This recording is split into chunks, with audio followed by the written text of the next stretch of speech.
Yo, what the is you? Hey, what's up? We're gonna do a little bit more research. This one's like a really long video, so I'm just gonna watch this one and then this entropy one by Verasium.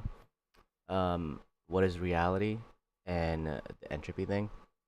So I'm watching what is reality to kind of get a better understanding of scale and what happens in those different levels of scale. I think going smaller is easier to comprehend than larger beings.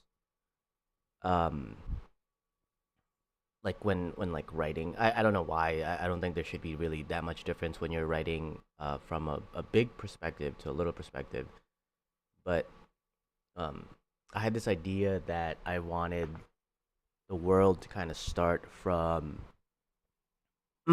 like the building blocks of the world to start from like a body, kind of like the old mythos of the world, which is essentially, like this part of the world got made from this guy's head or this guy's hand or this guy's ass, or, some random stuff.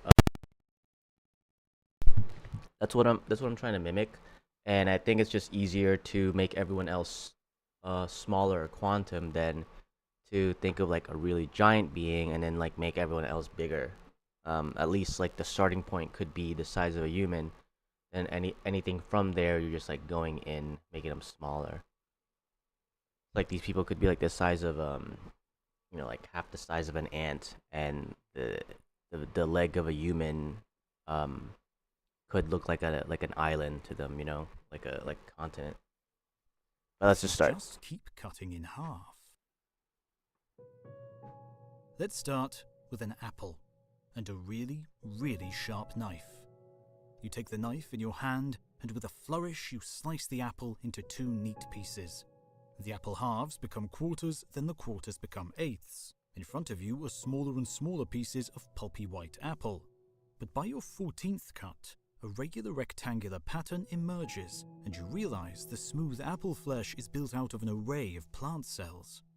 You keep on cutting, chopping the cells into smaller and smaller pieces. Another 8 cuts reduces the cells into complex molecules of carbon, hydrogen and oxygen. And with a few more cuts, what was once the apple is now 10 to the power of 27 individual atoms. Is this it? Can you cut no more? But your knife is incredibly sharp, and you begin to chop into the atom. Peeling away the cloud of electrons, you reveal the seeming nothingness within. Almost nothingness, for at the center sits the tiny atomic nucleus, 100 trillion times smaller than the apple that you started with. But again you are undaunted, and again you continue chopping. The nucleus splits into protons and neutrons, the protons and neutrons into quarks and gluons, and you find yourself in the ethereal world of the subatomic, a world governed by fuzzy probabilities, the apple now nothing but an ethereal wave upon a sea of fields. It feels like you have finally reached the limit, the fundamental pieces of the universe. Though some think you can keep going. After more than 100 cuts, point-like quarks and electrons might be revealed to be waving strings, barely a trillionth of a trillionth of a trillionth of a meter across, vibrating across extra dimensions. Down here, maybe even space and time are chunky, fundamental blocks that can be cut no more. Or maybe any semblance of reality will melt away, as we find that our universe is truly a simulated cosmos, churning away on some super-dimensional computer. Or that our three-dimensional existence is nothing but an illusion, and everything we know and love is shown to be a hologram. Or even more strangely, maybe it's just raw mathematics, all the way down. But which is true? And how can we be sure? I don't think it matters. To understand reality, the true nature of reality, and how humans over thousands of years have struggled to unravel it, we are going to have to dissect the cosmos and ask some very difficult questions. Is the apple real? You can hold it, smell it, taste Dude, it. You can see the... I read this the problem with philosophy. Let me find that fucking book. Where's this book, dude? Plato, Aristotle. What got you here? No. History. A beginnings guide. That's humanities. Yeah, the problem of philosophy by Burt Russell. So he goes over this, right? He goes over like what is real, what is not real, what is an object, and it dead ass boils down to semantics. Uh, the problem with philosophy, with me anyway, the more like I'm learning about philosophy, this is definitely a take. This is a take of all takes. Um, this is a take of someone that doesn't know enough about philosophy to actually have a meaningful take in the like the the genre, I guess, of philosophy, if that's like what it's called. But I've read a few books. I've dabbled a little bit in philosophy and just critical thinking in general. What that looks like, why exactly you should critically think and form your own opinions. But the from what I'm kind of seeing and understanding, it's I don't want to say it's impossible, but it's really is just a collective understanding of semantics, like of words. Like we understand that this word means this word for our cultural significance. For the people that live here, we know what this word means to us. For the people that live in this part of the same area that we live in. So let's say that I'm talking about the United States. The people that live in the United States could think that let's see what is like a word that has multiple meanings for different regions. Like a uh, uh, I don't want to say like a slang because I don't know if that counts. What has multiple meanings?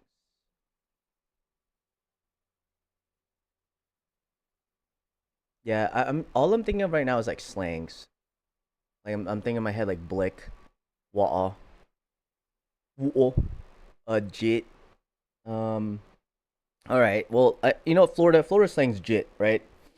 Let's just use this. Let's use slang because slang is still a word. I wanted to use something more concrete that everyone kind of uses, but for the life of me, I can't think of one right now. But like jit, jit is synonymous with like a younger kid or just someone younger to the individual saying it. They don't even have to be younger. Their brain capacity and their line of thinking could just be of a perceived lower level than the individual calling them jit.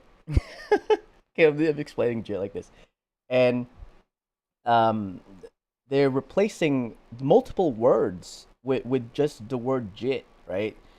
They're replacing whole sentences, in fact, with just the word jit. And I find this hilarious because this is exactly the problem I have with communicating with my mom. When I speak with my mom is a Filipina. She says things a lot. She says like, get that thing over there, get that thing over there. What's that thing? How many things are there? How many more things do we need for the party? So she always says things, and for some reason, I just understand what she's saying. I genuinely just like understand what she said. I don't know if that's because of the context, the amount of times that she's utilized it. So I understand, even though in this context it could mean certain different things.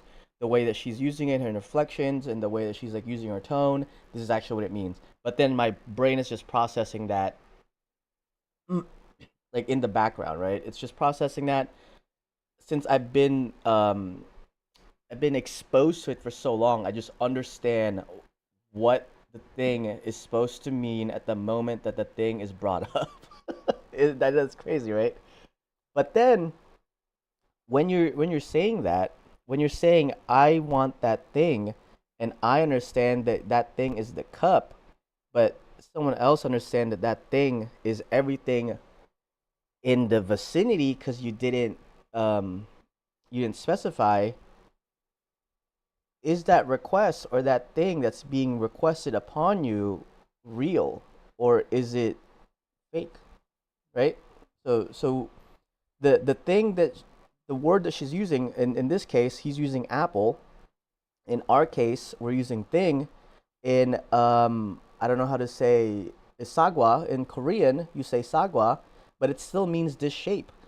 So when we say these like semantic things, we have a physical representation or whatever. The same thing that Plato understand of like the yeah, I forgot what he called it. I literally read the Republic like 6 months ago, and I can't remember what he was calling the shit. But it's essentially like there's like a perfect object, and then we're like talking about the object in tandem, and it's like giving credence to like the hologram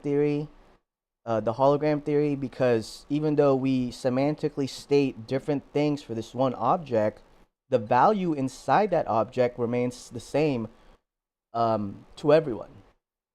Semantically, we all give it, different words, different letters, different signs, different symbols, but it still means the same thing internally, which is that, it comes with certain functions or certain kind of traits that we know that an apple possesses. But then it gets weird because there are some apples that are red, there are some apples that are green, there are some apples that are yellow. And then for us to all collectively agree that this apple's red, while not knowing what red means to everyone internally, we just know that when we point at something, we all collectively say that's red. Because as kids, like I have this Marvel cup right now, and there's a green Hulk, a blue Captain America, and a red Spider Man, right? Now, I keep pointing at this Spider Man and keep saying that it's red, and it could be blue to someone else. But that blue to them doesn't matter that it's blue to them. It matters that we're saying that it's red. So all of us collectively know that when we point at Spider Man, he's wearing red and he's wearing blue. Internally, this red, the red that I think is red, could be your green, and the green that you're, or could be blue, and the blue that you're seeing, it could be reversed, right, is red.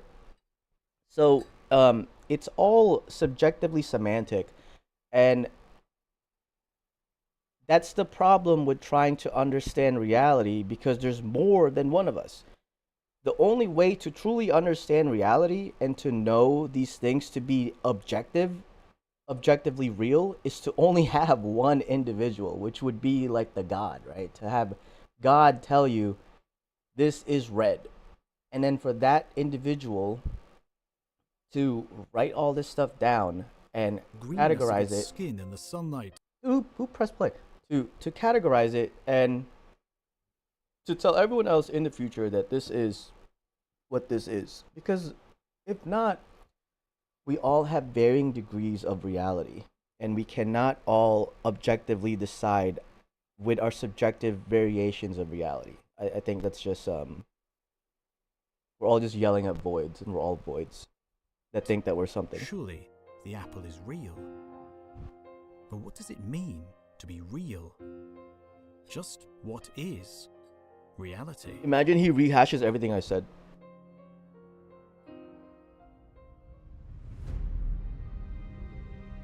Unless Isaac Newton used to bookmark the pages in his books in a very specific way. He would turn the corner of the page down onto the phrase or even the word he wanted to remember. Of course, it was easy for him to concentrate, as he had no mobile phone determined to distract him or suck him into endless doom scrolling. the dude had And so hella our books sponsor and today alcohol. is the What are you perfect talking about? learning tool for our modern age. If you care about building a life of learning, Imprint is the app for you. I honestly appreciate that the ad was like right in the beginning, so we can skip To it. our truly ancient you. ancestors, reality must have been obvious. From the plains of Africa to those wandering the snowy wastes of northern Europe, reality was what you sensed with your eyes and ears, touch and tongue. Reality was simply out there. This shit is out there, bro. Might tell They're them that kinda their wild, next no? meal is at hand, or warn them that they might be on the menu for a beast with bigger teeth and sharper claws. Sensing reality was a matter of life or death. Perhaps therefore, in their day-to-day struggles, these truly distant ancestors had little time to wander, little time to think deeply about the world that surrounded them. But as the human mind developed and thoughts expanded, the nature of reality surely changed as well. we know humans began to bury their dead almost 100,000 years ago. Quite what they were thinking as they bid farewell to their loved ones, we'll never know. But perhaps they were thinking of a world beyond our reality, an afterlife. These ceremonies provide insight into human thought, and that there was more to reality than meets the eye, or ear, or nose. Ideas around spirits and gods and invisible yet powerful influences began to emerge, along with questions of meaning and purpose. And of course, the gods also gave us the apple, providing delicious fruit for us to eat. There was no need to question the reality of the apple beyond this. The answer was simply beyond the ponderings of the human mind. Dude, I had this like theory that the original sin, the cardinal sin, was like reproduction, because God produced Adam, Adam produced Eve, and Eve produced the rest of the world. And that's like the knowledge that the tree was instilling in them, is that when they pluck from the tree, another apple comes out, and they're like, how the fuck did that happen? It produced, an apple. Much like Adam, who can produce you, Eve, and then Eve's like, why can't I produce myself? Why can't I take, a foot or a rib and then produce another little person? God's like, nah, man, you need a ding. You need a ding dong to do that. You need dong to go in the hole to get the baby. And they're like, well, why does the tree not need that? Like, nah, man, I use bees to do that. But no, I'm just saying that I thought the original sin was reproduction. But then the more I think about it, I think it's knowledge. I think it's like the ability to learn, because it's insatiable. The human brain seems to be wired to think, right? I know that sounds really dumb, but why would it be a sin to pluck and eat the apple, right? Because now, as they're standing there, they really had no need to question. Yeah, if before they bit the apple, before they plucked from the tree and dicked off, they really were just vibing, right? They already had questions in their head, which was like, what am I? Who am I? God just answered all that stuff for them. Really need to question anything else, because God's like, yeah, this is your domain. You guys vibe, chill. But then, once they were given the task of not doing something, it like turned on a system in their head. Well, what are the repercussions? What are the consequences of if I don't do this, or if I do this? What are the pros and cons? Just like any other human, they made a list and decided that it would be more beneficial to them to pluck the apple and to produce more questions and to kind of grow that insatiable thirst for knowledge. And I think that's the sin, is that we reinvigorated the thirst for knowledge rather than letting it die. Because I think if we let knowledge die, then we just let humanity die, and we kind of cease to exist. I think knowledge is what perpetuates us to want to expand and to see beyond the stars. Because think about it, if we didn't want to know what was outside the world, we wouldn't, of course, we wouldn't be going to space. If we weren't going to space, we wouldn't be asking how to fly, right? We wouldn't be asking how to travel faster, how to figure out global mobility. Like, we wouldn't be asking to transport for, like, there would be no reason for us to go from village to city to country to continent to worldwide domination to intergalactic species. There'd be no reason. If we had no thirst for the unknown, for knowledge, then we would still be vibing in the Garden of Eden, if this shit's true, right? But we did get the thirst for knowledge. Eve propelled us to knowledge and technology, and to allow us to question our existence and to have this video, what is reality? If it wasn't for Eve, dude, would we ever really have this question? Would we ever really go to space? Thoughts of the gods. Shout out to the homie Eve, but bro. Others began to wonder more deeply. Low key, I think they were all dudes, and Plato come on, was one of you know what's the going on back greatest then. philosophers of the ancient world, Living in Athens in the 4th century BC, his real name was Aristocles, with He's Plato just a being cute just name a for a nickname, dude. a nickname that meant broad and apparently referred to his stocky build. The material world bothered Plato. Dude, Where just do talk about objects Plato. get their material properties? Be it Dude, what? I went on a 10-minute ramble of how Plato was dead ass thinking that these apples are apples, but where the fuck is the physical apple coming from? Because in Korea, they be calling it sagwa, and we know it as to be an apple. So why do they understand that there's a physical apple also? the greenness of the apple skin, And if you think that's or a the simple fact question, that bro, think dogs about it. have 4 legs. Shit Our don't make no world, sense. Plato contended, was not the real world. And to understand this, we will have to explore his famous allegory of the cave. I love this allegory, bro. Because it showcased so much In of what this everyone cave, actually a group of does. prisoners are kept chained, staring at a wall. The prisoners have always been there, chained in the cave, and have never been outside and experienced the real world. All the prisoners can see is the wall in the cave in front of them. But on the wall, they see shadows. These are formed by sunlight streaming into the cave entrance as people go about their daily business at the mouth of the cave. What are they to make of this external reality, one that they can barely see? How are they to understand the real world? But we can go further. What if they are not really seeing shadows of reality from beyond the mouth of the cave? What if, instead, some mischievous people have blocked off the cave entrance and are illuminating the prisoner's wall with a bright fire? With this light, these people can now play mind games with the prisoners, using shadow puppets to play out stories on the wall. No longer are the prisoners simply seeing people wander by the cave entrance. Now they can see stories of monsters and battles, castles and kings. What are the prisoners to make of this new reality? Is it any less real than before? To them, this image on the wall is their reality, there is nothing else. And so, these exciting new tales are as real as the previous shadow people milling about. To them, the monsters and battles are truly real.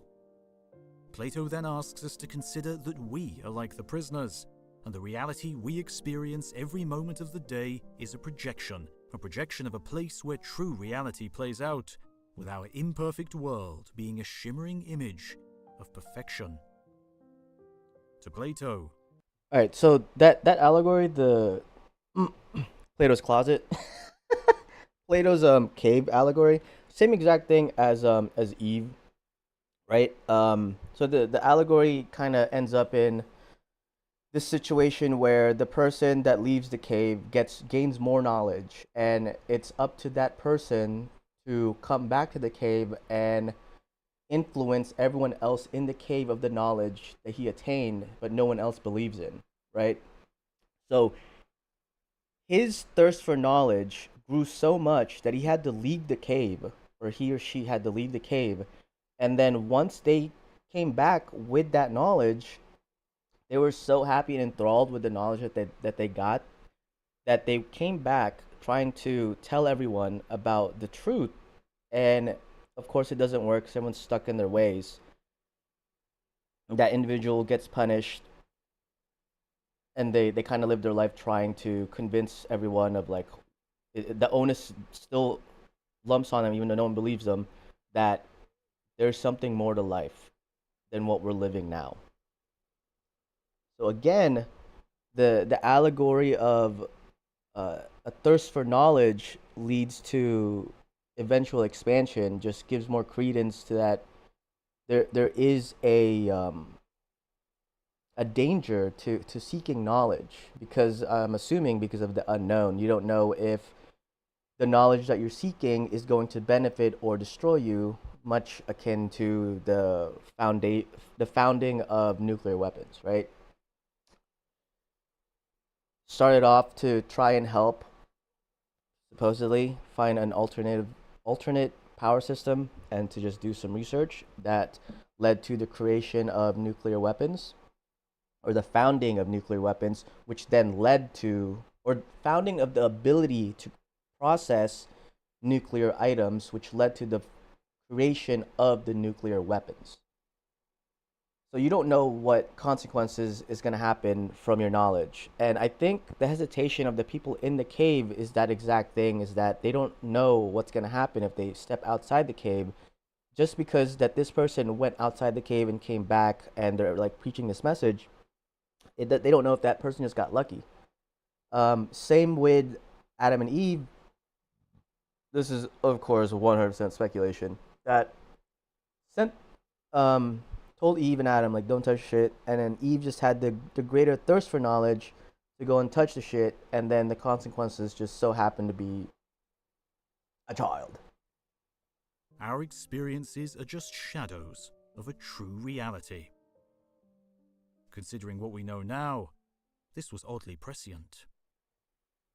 But for the story of reality, this was just the beginning.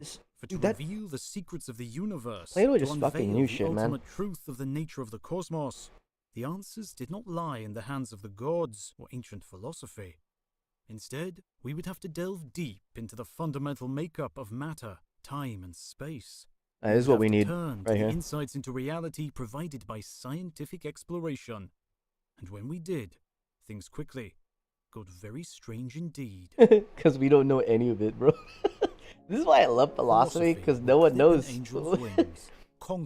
Dude, philosophy's so cool because the shit that they think about eventually becomes the status quo, right? Some of it does fall on the wayside, like, yeah, that's old thinking, or like that doesn't really work out now that we know this further information, which is like fantastic that you're able to discredit, you know, this line of thinking, and now they can move on. That's literally all people in philosophy want, is that they want whatever they're thinking about to be discredited or to be found, you know,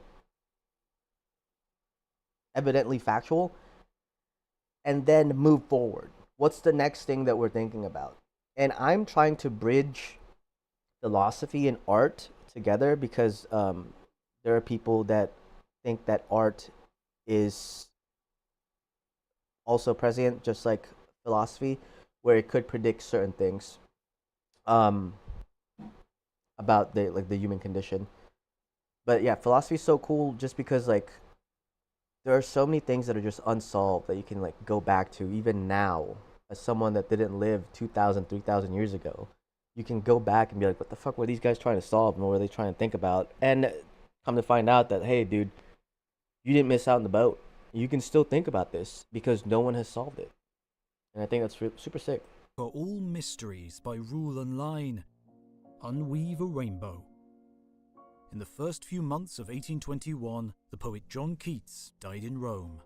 He was young, only 25, but his body was racked by the scourge of tuberculosis. In his short time, he was prodigious, writing on the natural beauty of the world around us, and like many before and after, he was only truly recognized after his death. Keats was born almost 70 years after the death of Isaac Newton. It was the time of the Industrial Revolution, a revolution driven by Newton's insights into the natural world.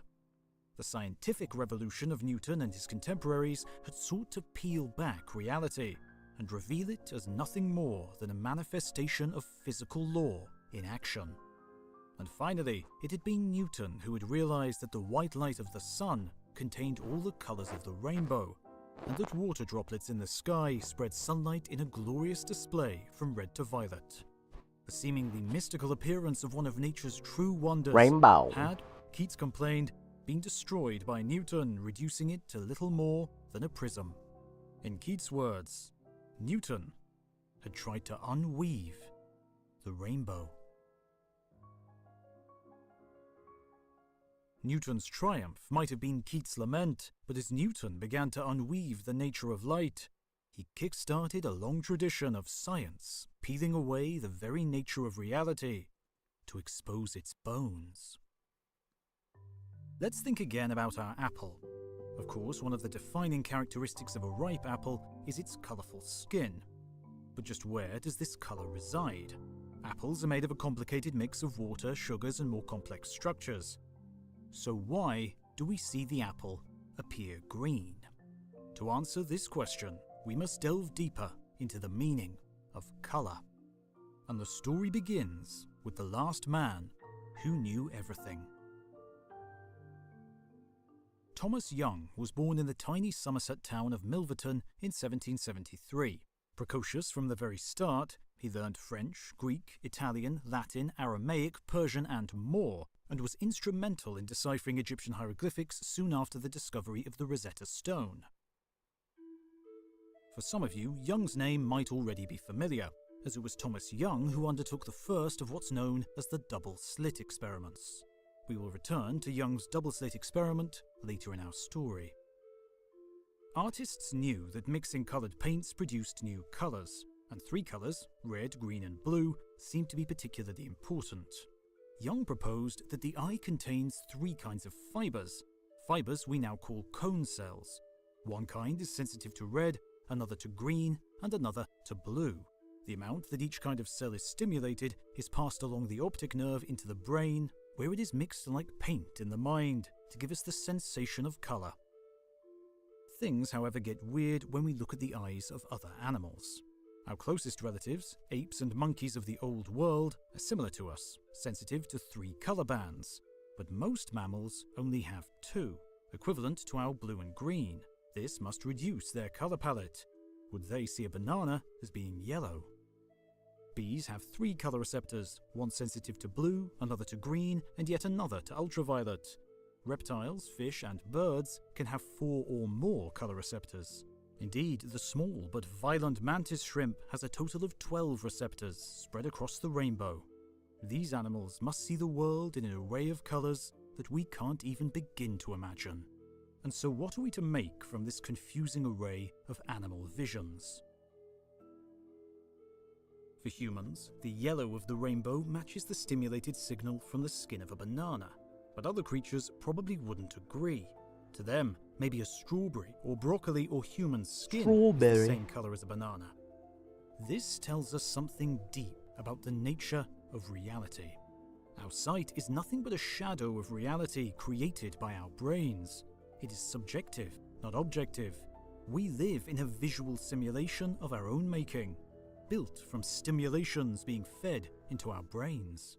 This is why it's like genuinely so hard to speak on like philosophy or anything that you're like subjectively seeing or thinking about. Even I know he said like the world is subjectively visual, like we were speaking on about, but it's also subjectively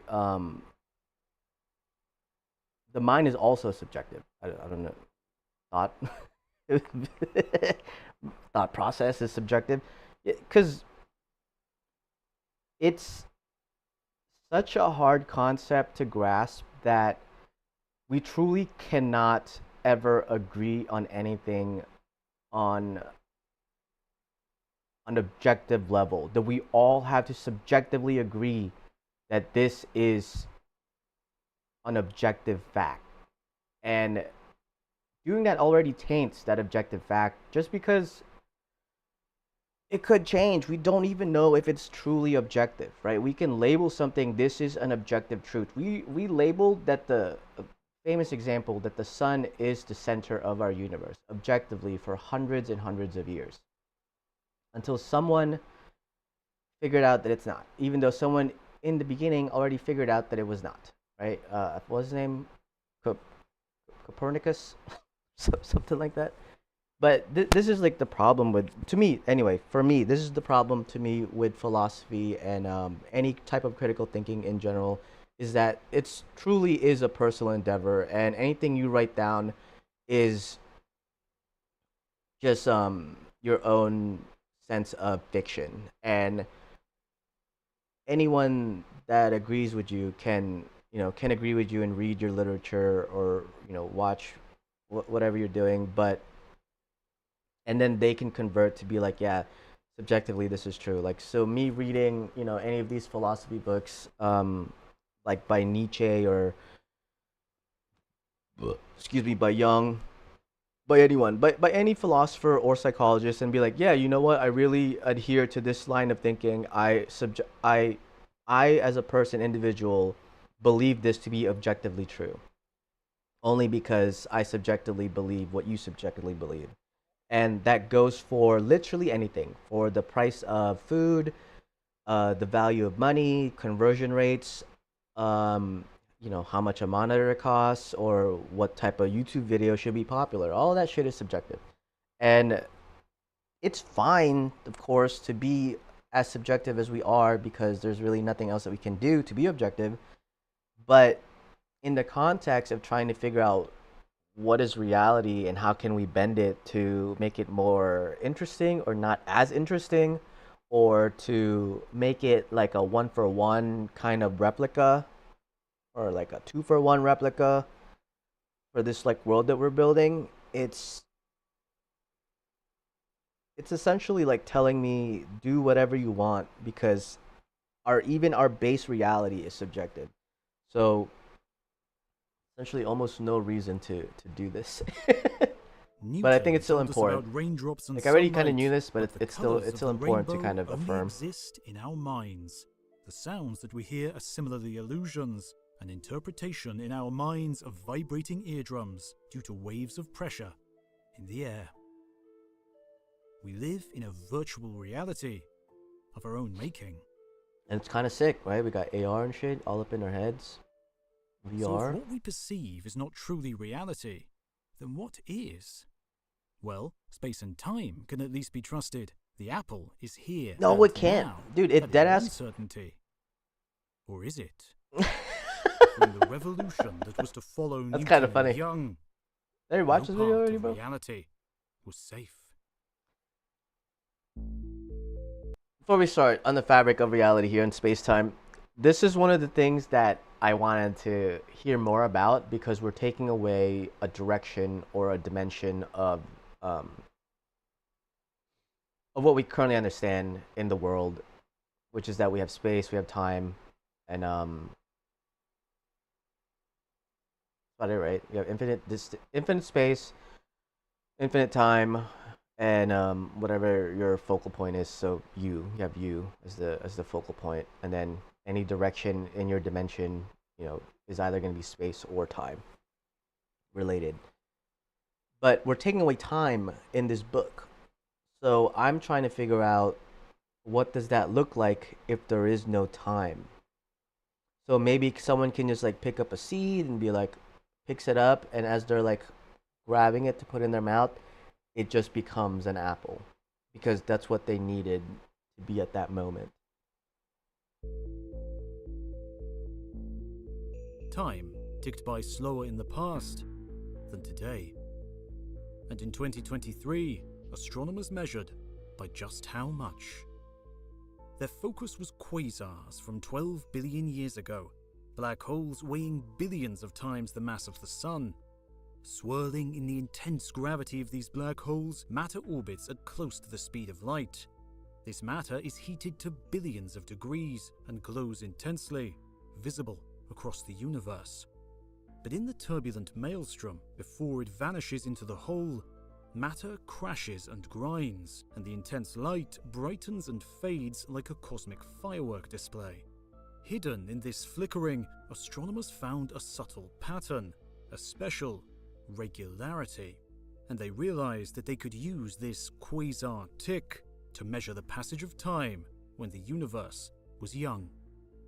These astronomers compared the tick of a clock today to the ticks of these quasars, finding that the farther away the quasar, the slower and slower these quasar ticks became. And when the universe was 1/10 of its present age, relative to today, time was ticking at 1/5 its current rate. This result was spectacular, but it was not unexpected. For this cosmic dilation was written into the mathematical laws that govern the universe, in a theory developed more than a century before, a theory that forever changed the reality of space and time.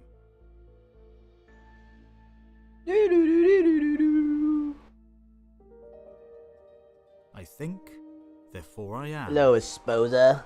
It was the French philosopher René Descartes who uttered these famous words. That's not This esposa. deep musing on the reality of being has reverberated throughout the centuries, but Descartes stared into more than just the meaning of being. One night in 1619, Descartes shut himself away in a small room to avoid the cold. As a mercenary fighting for the Dutch Protestant state, he had studied engineering and mathematics. But this frigid night would be like no other. The story goes that Descartes was confined to his sickbed, staring aimlessly around the room. He spied a fly walking across the ceiling before launching into flight, darting about and settling on the wall.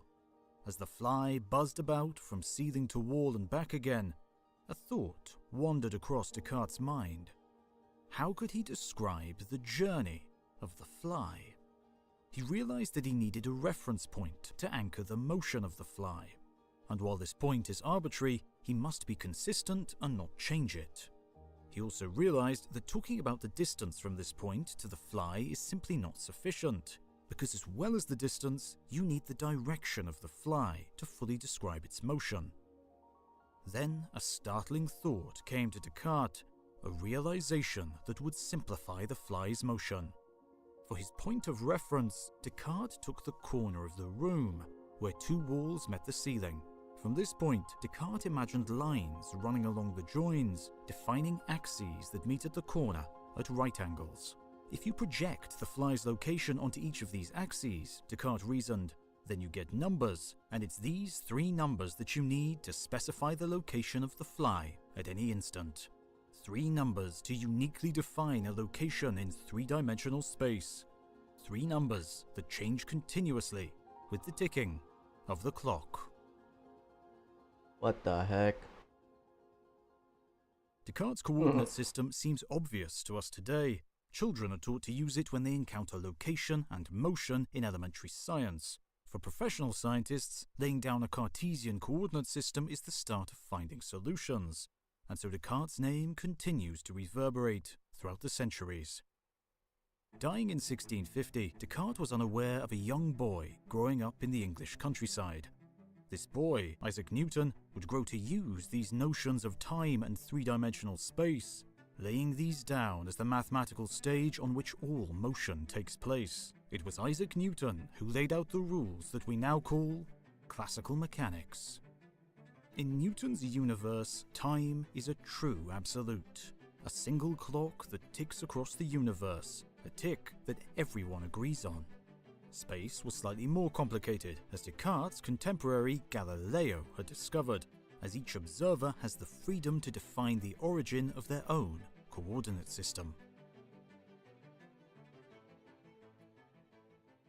Galileo thought more in terms of stories than in the mathematics of Descartes or Newton, and he laid out his notions on motions in thinking about being on board a ship.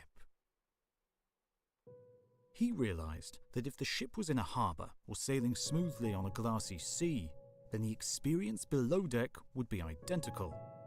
However, if the wind picked up and the ship began to speed up, or if it sailed into choppy waters so the ship began to rock and roll, then those below deck would feel this change in motion, as plates and cutlery slide off tables and people become unsteady on their feet. From this, Galileo declared that there must be no absolute rest in the universe. All motion, he said, must be relative, and the laws of motion must be the same for observers in a state of unaccelerated motion. The first theory of relativity had arrived. These ideas are reflected in Newton's equations of classical mechanics. Every observer in uniform motion can use Newton's three laws to calculate the outcomes of experiments. It's easy to test this yourself by dropping a ball on a train station platform and seeing it fall to the floor. Repeat this experiment on a train traveling at uniform constant speed, and again, the ball will simply fall. If, however, you drop the ball at the start or end of the train journey, the train will be accelerating up to speed or slowing down as it approaches its destination. And dropping the ball at these times will see the ball veer towards the back or front of the train, seemingly defying Newton's laws as no forces are pushing in these directions. These fictitious forces only appear as your coordinate system is accelerating, and they vanish as soon as you achieve uniform motion. This picture of the background of reality existed for several centuries, until a Scottish physicist, James Clerk Maxwell, finally unraveled the mystery of light, and with it, the bizarre reality of our universe. Maxwell's impact on science was enormous. By the mid-1800s, Maxwell had mathematically united electricity and magnetism. There had been experimental clues that these strange phenomena were related, but in a handful of equations, Maxwell showed that these two things were one and the same. This was already an immense achievement, one for which Maxwell would become scientifically famous, but he looked deeper into his equations and realized that they implied something profound. He realized that light itself must be an electromagnetic phenomenon, oscillating and intertwined fields of electricity and magnetism. His equations also revealed the speed of light, a blistering 300,000 kilometers per second, but curiously, not what this speed is relative to. By just whose coordinates was this speed determined? It seemed that a notion of absolute rest would be needed to save physics. Some had proposed that there was an absolute background, an ether in which light propagated throughout the universe, and had been creating experiments to test the idea. This included experiments bouncing light rays off mirrors, or sending a current through an electrical circuit and lighting a bulb. The outcomes of these experiments would depend on the motion relative to the ether, and were built to demonstrate that the universe must possess an absolute state of rest. However, this would be a serious headache for Galileo's idea of relative motion.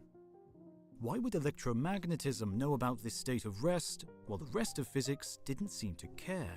Why would Galileo's relativity hold for everything except electromagnetism? Why would the physics of reality have to be so complicated? In 1905, one physicist stated that it didn't have to be so messy, that the universe was not split into some physics that obeyed Galileo and some physics that didn't. No, electromagnetism had to respect relative motion also. And so, at the start of the 20th century, Relative Albert motion. Einstein's special theory of relativity was born. Y'all think that's special? At its core, the special theory of relativity reflects the dream of the lazy physicist, the dream of explaining as much as possible with as little as possible. Einstein That's what I'm saying, bro. demanded that all observers, irrespective of the relative motion, can use Maxwell's equations to calculate the outcome of electromagnetic experiments.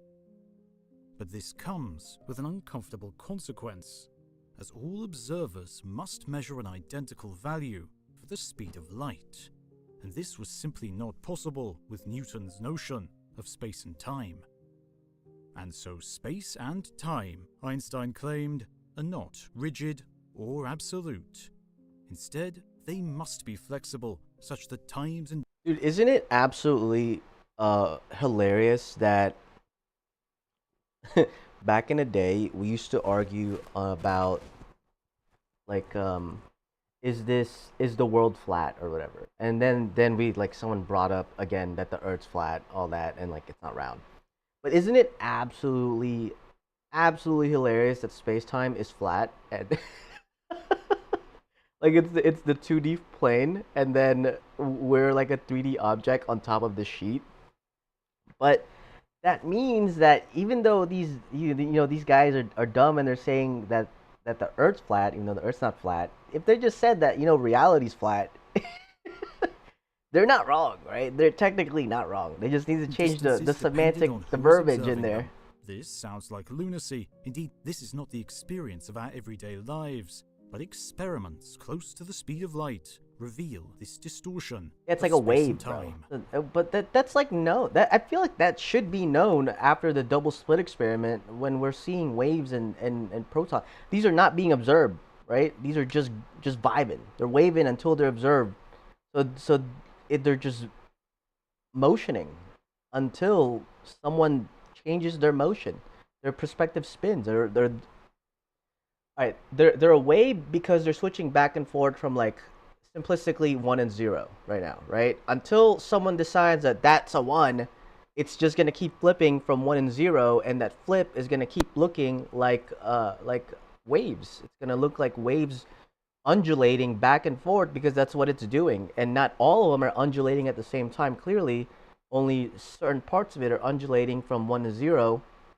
I don't think undulating is the right word here, but going from like 1 to 0, and you only have subsections of it going from 1 to 0, and the differing variations of this going back from 1 to 0 in the different sections makes it look like a wave. So like the plane of existence is waving until we wave back, and they're like, hello bro, and we're like, hello bro, and they're like, oh, you think I'm a rock? And I'm like, yeah dude, I know you're a rock. Guy's like, yeah, I'm a big rock. And then he becomes a rock, and then you just keep vibing until you get to parts of the sections where you're have your fucking tunnel vision projection, and you're ensuring that all these ones and zeros flip to whatever you think it's supposed to be. That's why consciousness and the illusion of choice is just an illusion. Because there truly is free will, right? But to have free will, you would need visibility in everything, or you would need to close your eyes, close and trust the world. That might be wrong. That might be wrong. I take that back. That's wrong. I don't know how to find free will. It was in the 1960s that irrefutable evidence for the twisting of time was found. The focus was on a subatomic particle known as a muon, effectively a heavier version of the electron.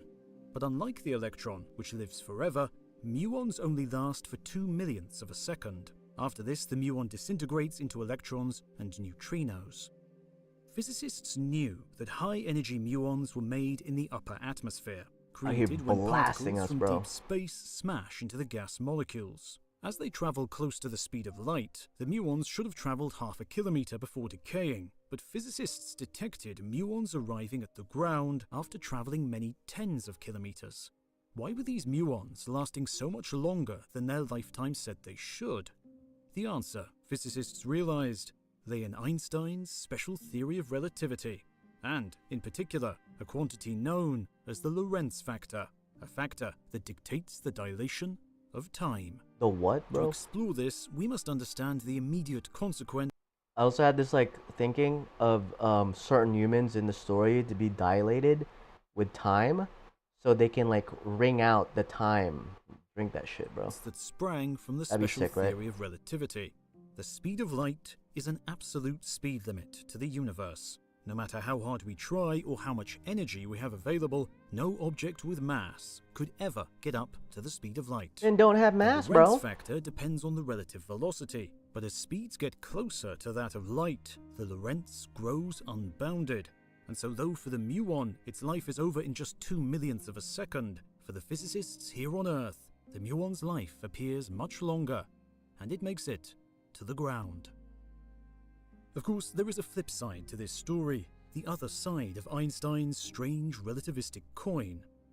The physicists see the long-lived muon travelling tens of kilometres before decaying, but if you could ask the muon, it would say it had only covered a few hundred metres in its short life. Space, as well as time, can be distorted and dilated when speeds get close to that of light. And Einstein also realized that this speed limit had profound implications for information, as this could also not be transmitted faster than light. A classic example of this is that we don't see the sun as it is now, but as it was 8 minutes ago. What the heck? The light we see from the Andromeda galaxy set off before humans walked the Earth. Through their telescopes, astronomers see galaxies as they were billions of years in the past. Indeed, the universe, as it is now, is completely hidden from us. We only spy as it was in the past, along what is known as our past light cone. The further an object is, the younger it appears.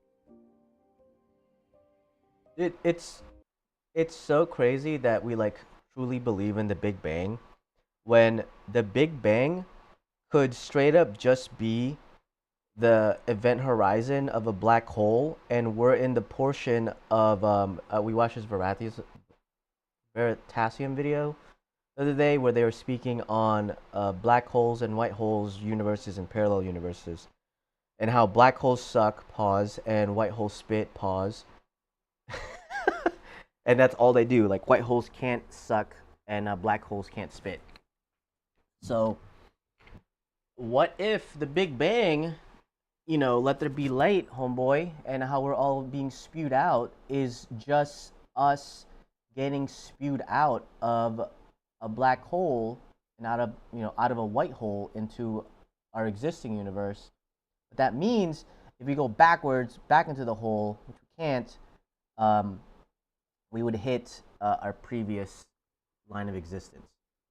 But then that means that we're like going towards another black hole before we're like shifted. So those could be the start and end points of like any known universe. Is that once everything is eaten in your universe, you create a supermassive black hole, like the biggest one ever, and you know, you get eaten up, then you get spit back out, and then everyone's like, "Oh yeah, Big Bang, dude. What happens before the Big Bang?" Well, it's probably just an event horizon, and behind that is a black hole, and we just got shitted out somewhere.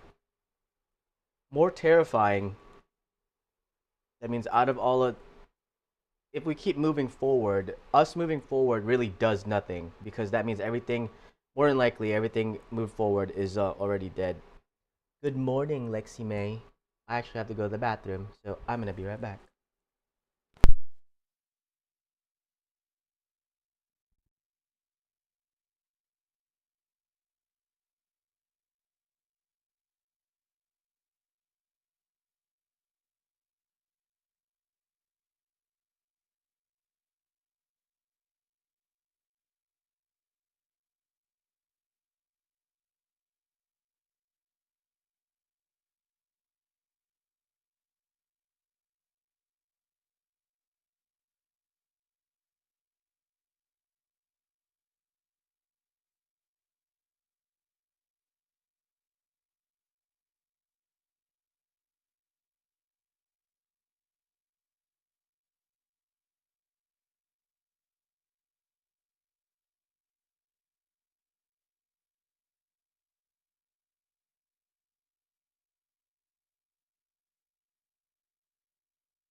and other consequences.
consequences from Einstein's view began to flow, where time and space mean different things to different observers.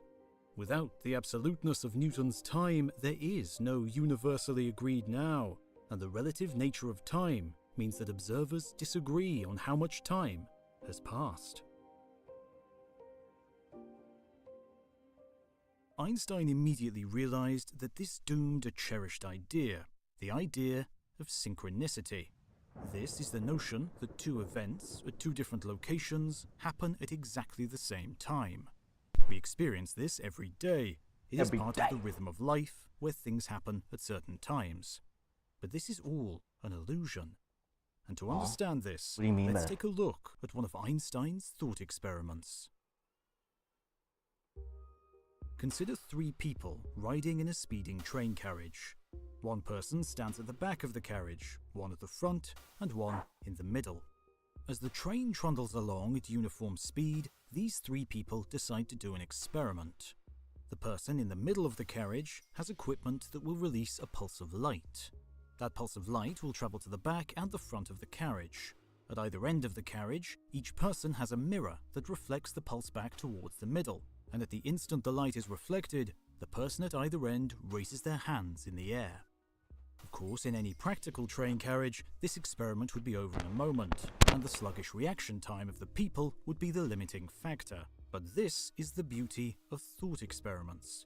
We can ignore all these day-to-day limitations and just concentrate on the physics.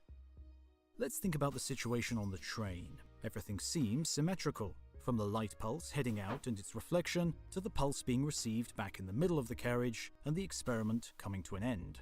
It seems reasonable to say that both hands were raised at the same time. It was synchronous. But let's now think about the view of an outside observer, not riding the train, but just standing on the platform.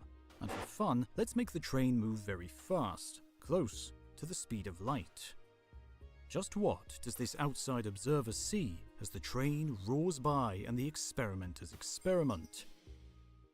Well, this is where it gets a little odd. Our outside observer sees the experiment begin and the pulses of light heading along the carriage. But remember what Einstein's special relativity demands, that all observers see light travel at exactly the same speed, the speed of light. What influence does this have on what our observer sees? As the train is moving, the back of the carriage is reducing the distance that the light has to travel, while the front of the carriage is moving away, increasing the distance to the reflecting mirror. The light eventually bounces off each of the mirrors and makes its way back to the middle of the carriage. With the distances changing again, eventually both pulses make it back to the middle at the same instant. But when the outside observer is interrogated on what they saw, how would they describe the experiment? They will say that they saw the pulses emitted at the same time, and that they saw the pulses arrive back in the middle at the same time, but they saw the reflections and hands being raised at different times. Synchronicity depends on who is doing the observing. Huh.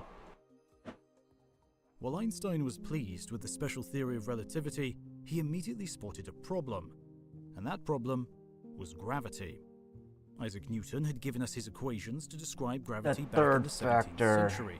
And this is like, I guess for like space travel, if you like really needed to go in depth on space travel. But it'd be like akin to the body problem, where we don't know like what these celestial bodies are going to be doing. So if we're like traveling, we can't really predict. So you have your initial body, which is you moving, right? And then you have gravity falling on everything. Right? You can't like stop gravity from falling on stuff. So gravity's like falling on you and everything around you.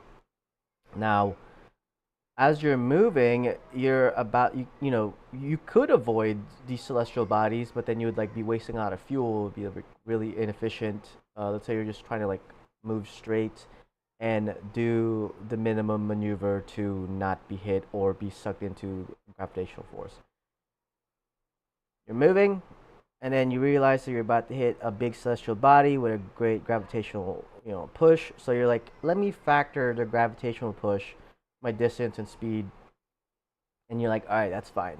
You have your yourself, and then you have this thing, right? This celestial body, this planet. Two things that you're factoring, fully fine, because you can factor what you're doing and what that planet's doing, and then you can, you know,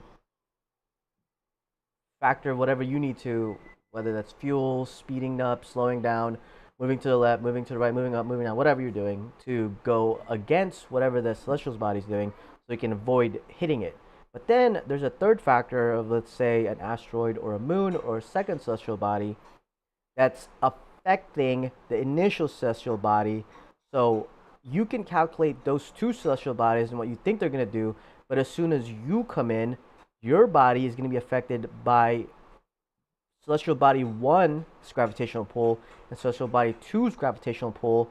And regardless on if 1 or 2 is stronger, it doesn't mean they're going to be pulling at the same amount of speed or time or whatever the case is. You can kind of calculate what you're going to do, but then adding that third calculation really screws up your initial calculation. So these worked well in if we could get rid of one of those, say gravity, get rid of one of those, it'd be a lot easier to space travel. From a tree or the orbit of the moon. Or predict anything. Newton's equations, however, depended on the distance between masses. In Newton's universe, where time is absolute, we can talk about the separation at a precise now. But in Einstein's universe, where now is not universally defined, just which separation of the masses should we consider? Which now is now? This lack of synchronicity threw out the notion of a unique separation, and Einstein could find no way to shoehorn Newton's gravity into his relativity. So eventually, he had no choice but to reject Newton's gravity in its entirety. He had to go back to the drawing board and redefine gravity from the ground up. But where in his equations could gravity be included? The answer was even more bizarre than what had come before. Both time and space were malleable. So gravity, bro. Gravity could be encoded in the bending and stretching of the fabric of the cosmos. It took a decade of effort, but in 1915, Einstein had cracked the mathematics. It is this general theory of relativity that we use to describe the action of gravity today. No longer is gravity a force between two masses. Now, it is the curvature of space-time. It's the what, It is these bro? mathematics that we use to describe the expanding universe, and even rely on in our daily lives to help run GPS. The conclusions of Einstein's relativity still hold across the cosmos. There is no synchronicity, no universally agreed now. Time and space can be immensely warped and distorted, and whether things exist at the same time is simply in the eye of the observer. Which is not good. And so now we can return to the remarkable quasar study from 2023. Did time really run slower when the universe was young? Well, if you were there, back in the infant cosmos, 1 second would feel like 1 second. But as the universe expands, the light that travels through it is stretched. This malleable, stretchy nature of space-time leads to what we observe in the distant cosmos being pulled thin across time. And so it seems to us that the distant past ticked by at a slower pace. And an even more extreme version of this concept is shown in the time dilation experienced around black holes. Space-time is warped to impossible extremes in the center of a black hole, but it is also warped and stretched. Dude, the fact that we know that black holes condense matter and everything else inside it with heat and because it's using the heat that it's absorbing to superheat everything else. People keep asking, like, where did the Big Bang come from? How did everything get so condensed and all that? Like, we already see black holes, bro. We already know black holes exist and they be sucking shit. And we're already theorizing that white holes exist. So would it not make more sense that the universe began from a black hole sucking us up, and we're just being sprouted out of a white hole. As you get closer to the horizon, and so I think your that's the most experience logical of standpoint time right now. slows down in comparison to distant observers. And bizarrely, these two ideas, time dilation around black holes and time dilation of the distant past, despite the vastly different contexts in which they arise, are effectively the same thing. And so, from the earliest decades of the 20th century, our vision of time was changed forever. In Einstein's revolutionary view of the universe, the passage of time is utterly personal. Your clock, be it mechanical like a watch or biological like the beat of your heart, ticks and talks at a regular 1 second per second.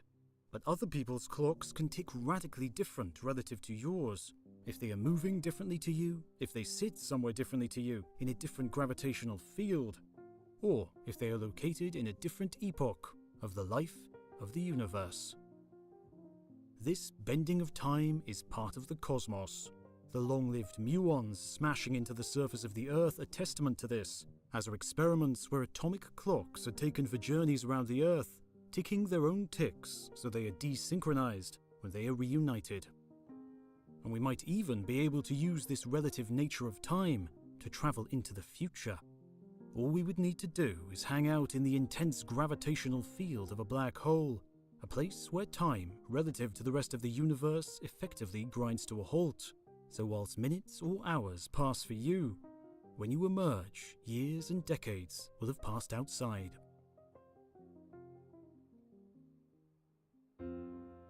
Pulling yourself away from the distant universe, you drag your attention back to the apple. You feel sure that the apple is here right now, no more than a couple of meters away, but you now have to accept that your now is precisely that. The now that belongs to you. Another way that your reality is yours, and yours alone. This thought makes you furrow your brow as the idea swirls in your mind. When and where reality is seems to be a slippery question, but what it is could perhaps be simpler. What is the world around you made of? How would you dismantle the universe? Dude, Burt Russell's What is Philosophy, bro? The atom split. Huge force released. So screamed the headlines of the Melbourne Argus in May 1932. Cambridge achievement, success of British scientists. The nature of reality had been smashed into pieces. The headline was carried in a newspaper 20,000 kilometers from the laboratory in Cambridge, a testament to the earth-shattering nature of the discovery. A goal of ancient philosophers and seers had finally been achieved. For the British scientists, Ernest Walton and John Cockcroft were modern-day alchemists. But instead of fire and brimstone, their laboratory gleamed with metal and wires. With electricity, magnetism, and a beam of particles, they were able to transmute elements. Lithium was split into two new atoms, atoms of helium, their discovery showing that the world of the subatomic was now in the physicist's grasp. The question of just what matter is had been on the minds of philosophers for a long time. Some objects were clearly similar. Stones of various shapes and sizes were hard, while the solidness of stones contrasted with the squishiness of human flesh. They seem quite different, even fundamentally different, at their core. Philosophers had wondered if the stuff of nature was infinitely divisible, whether, like our apple, you could continue to slice it and dice it into smaller and smaller pieces. But ancient Greek and Indian thinkers had a new thought, that things are composed of ultimate pieces, tiny pieces we now know as atoms, from the Greek for uncuttable. To the ancient philosophers, these atoms were the fundamental pieces of reality. However, the notion that all things are made of atoms remained a philosophical musing for a few thousand years. But by the 18th century, scientific evidence for the physical existence of atoms was emerging, and not from the experimental laboratories of physicists, but from that of a botanist.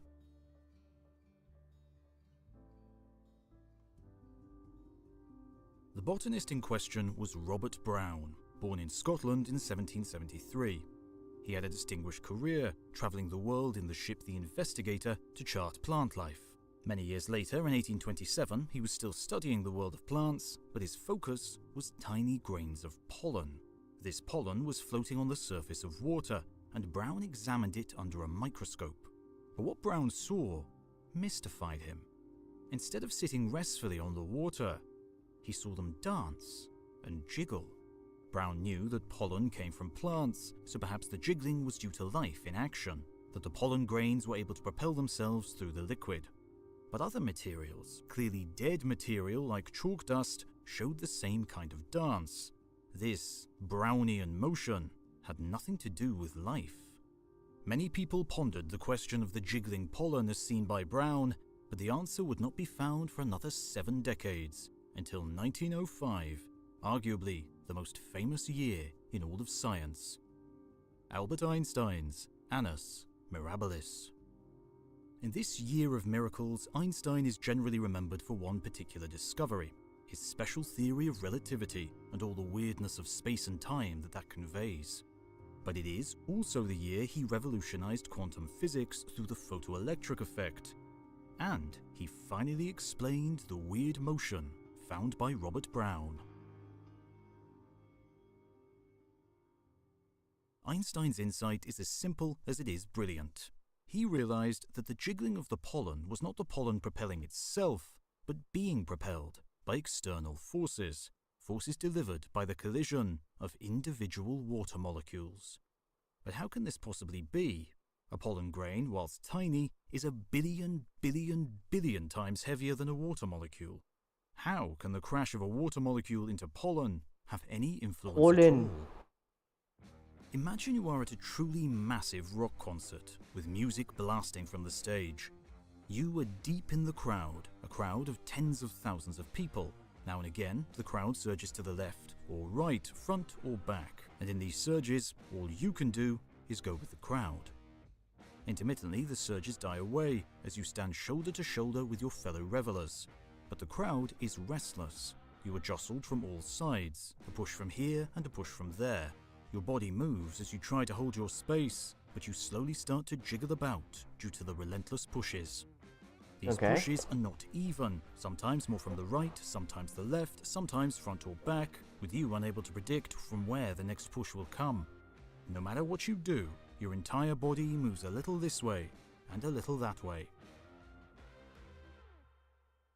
Einstein realized that Brownian motion was precisely this kind of drunkard's walk. Every second, he said, an uncountable number of water molecules collide with a grain.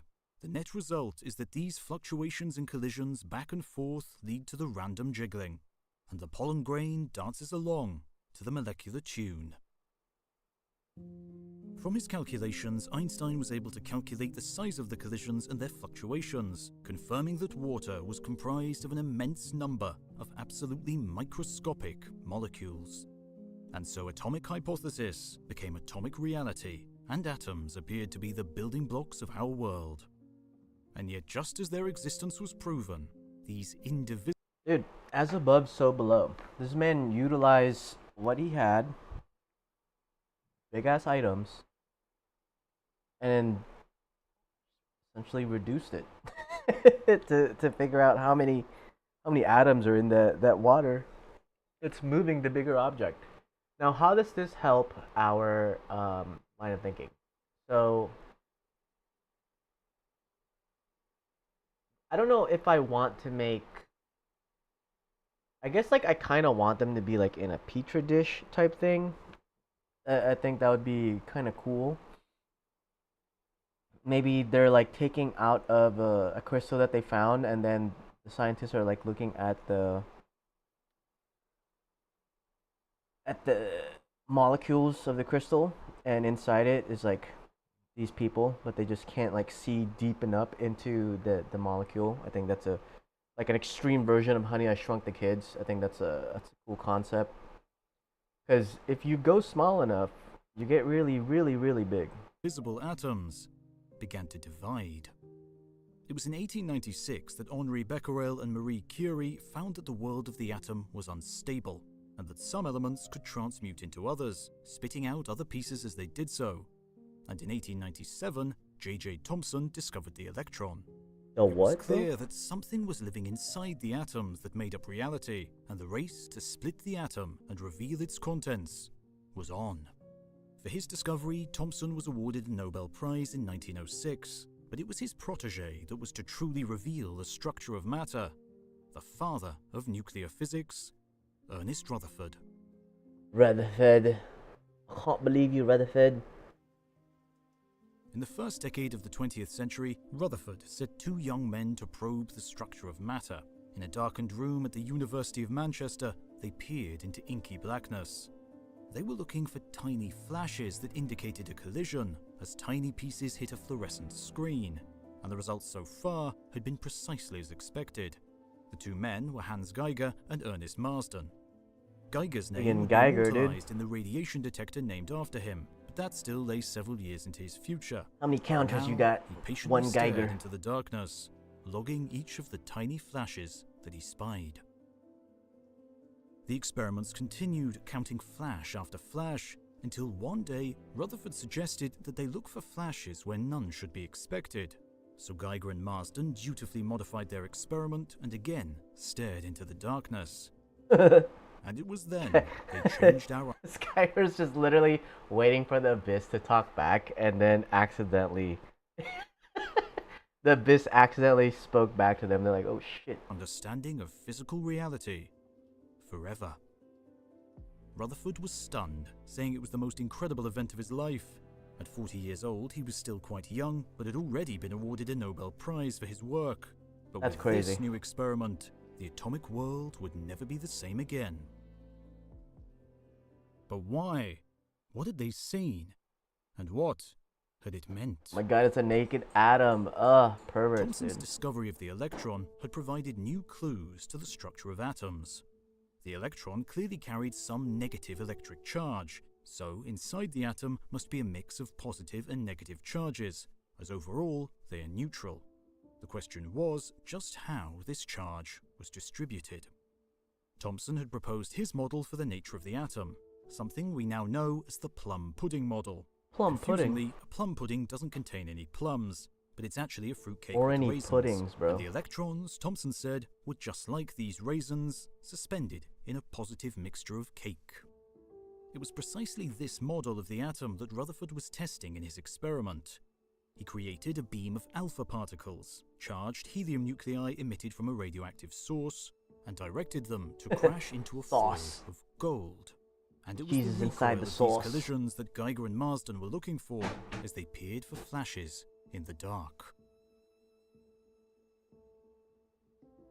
As the alpha particles impacted the gold foil, many of them sailed right through, missing the gold atoms entirely. However, now and again, an alpha particle would crash directly into an individual gold atom. Rutherford surmised that these should feel the push and pull of the charges within the atom, and their paths would be deflected out of the beam. If Thomson was correct, and the atom was a general mix of positive and negative charges, then these deflections would be relatively modest, flung only slightly from the beam. And this is what Geiger and Marsden had spied as they sat in the darkness of their Manchester laboratory. But following Rutherford's suggestion, they also found alpha particles scattered far, far from the beam. Rutherford was astonished. For an alpha particle to be so radically scattered was simply impossible in Thomson's vision of the atom. Rutherford would go on to say, "It was quite the most incredible event that has ever happened to me in my life. It was almost as incredible as if you fired a 15-inch shell at a piece of tissue paper, and it came back and hit you." But the question remained, if Thomson's atom could not explain the scattering of alpha particles, what could? Rutherford concluded that instead of being spread out, the positive charge must be tightly concentrated, so that there is an immense electromagnetic repulsion between the atomic charge and the alpha particle. So immense, in fact, that the alpha particle can be flung in any direction.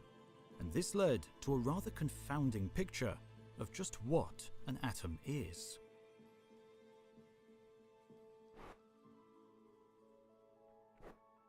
Rutherford knew that the electrons in the atom carried a negative charge, This charge must be broadly spread over the volume of the atom, spread so thinly that they barely influence the alpha particles.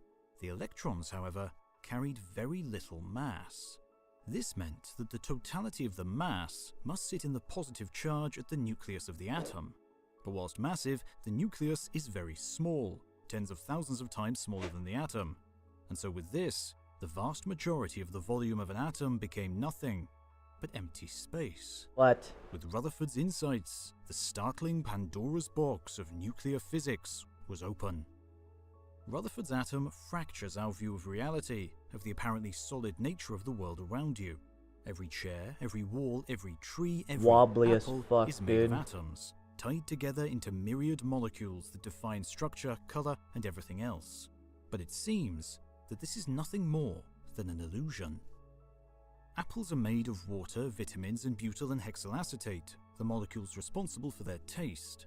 But each atom in each molecule is really a cloud of electrons surrounding a minuscule nucleus, and the vast majority of each atom is nothing but empty space, so the apple is mostly empty space, and its solid appearance but an illusion. Dude, that doesn't make... Alright. When you look at abstract art, you can make discernible figures out of the abstract art. No matter what you do as an individual, you're going to see a pattern formulating if you look at any abstract art long enough. Just because your brain is programmed, it's trained to look for patterns. So when you see an apple, like I was saying before how subjective it is, you're projecting your visual aspect of what you already think an apple looks like, right?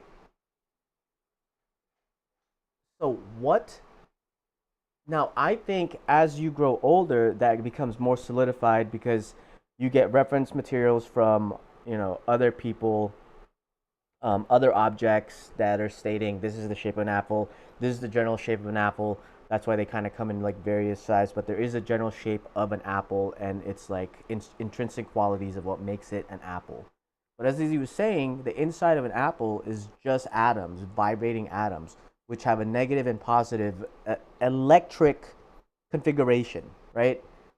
So how can we say that that simulation theory is not proven when we already knew for a fact that everything is made out of electricity. Even water is made out of electricity. Some notion of what electricity is, right? Not actual. Like, I plug this in, I get electricity.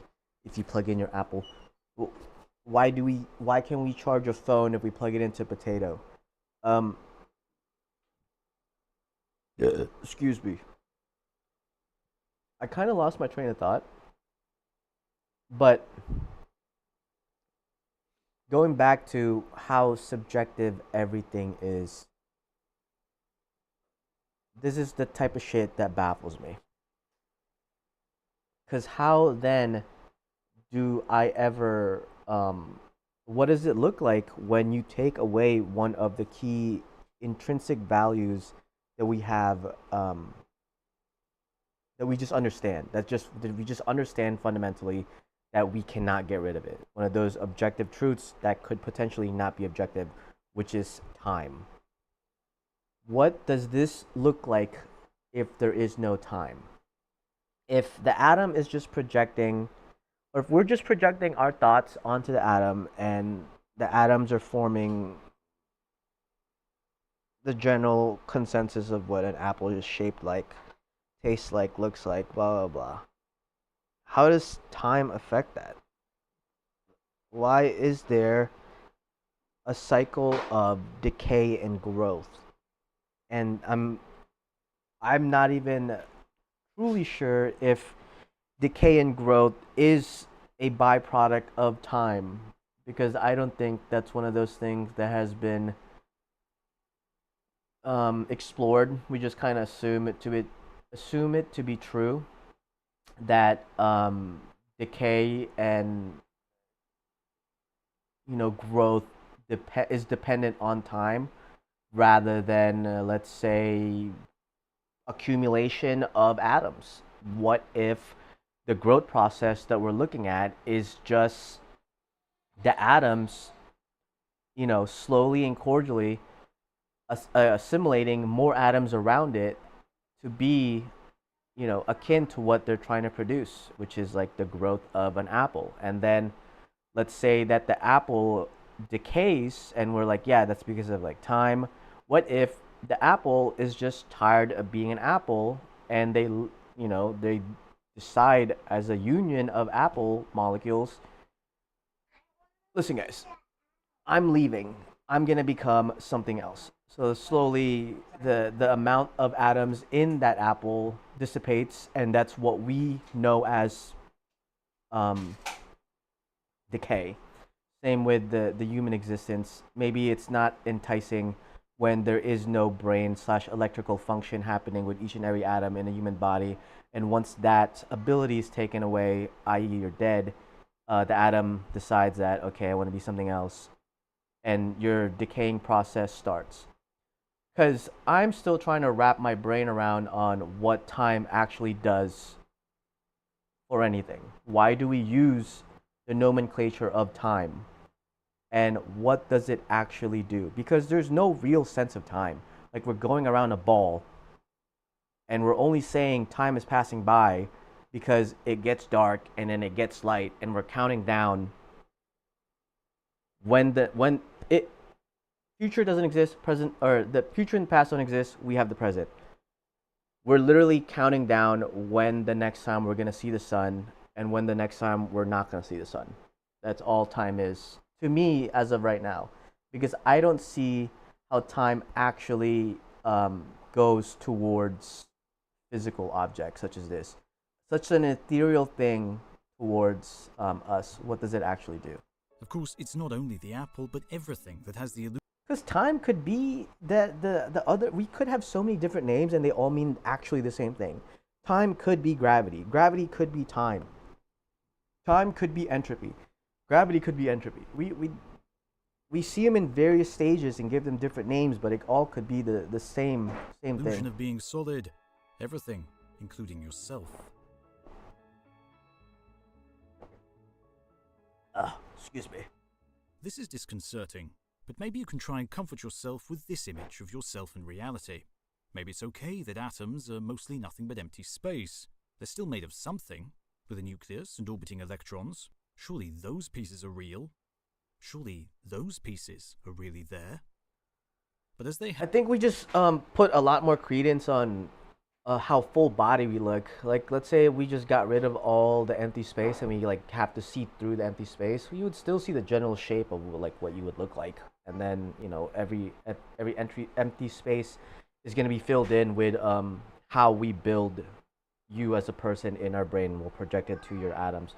But then that makes me think about, like, what the fuck? What are babies seeing, bro? If I could get like the eyes of a child, of a baby, like I could be a baby again with the mind of a with the mind of like an adult, and see what the baby, like, observe what the baby is seeing before they get references to what we call whatever is the objects. Does a baby see an apple as an actual apple, or are they seeing the molecules accumulate to that apple? Maybe we're just waves until we associate semantics and kind of project it onto, the structure it in their brain to what we're supposed to look like to them once their like faculties are actually firing. But before we give them references of what we look like, what does it look like to them? How do they perceive things?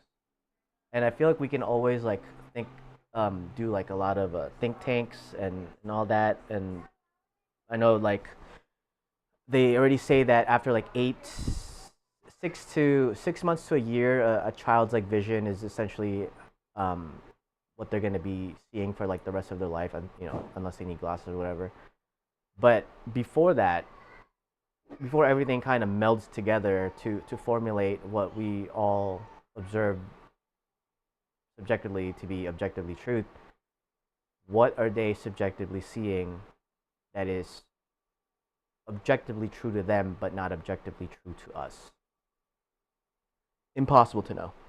Had with the molecule and atom before it, physicists would quickly realize that the mysterious nucleus of an atom was also far. Two of the characters are babies in the books. That's why I'm trying to think of this shit. On the 10th of August 1915, but they're like a sniper found his resident target. babies that are really mean. His rifle trained on the enemy, he steadied his breathing and began to apply gentle pressure to the trigger. Birds scattered as the shot rang out. The sniper's aim was true, and the enemy crumpled to the ground. The sniper moved on. There were plenty more to hunt.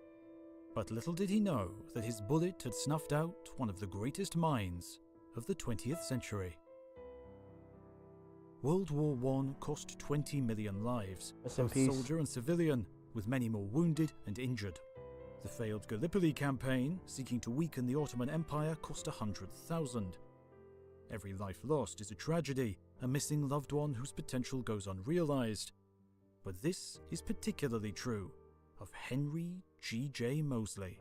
For before he joined up to be a soldier, something he did out of duty and against the wishes of his family, Moseley was a scientist who was unraveling the inner workings of the atom's nucleus.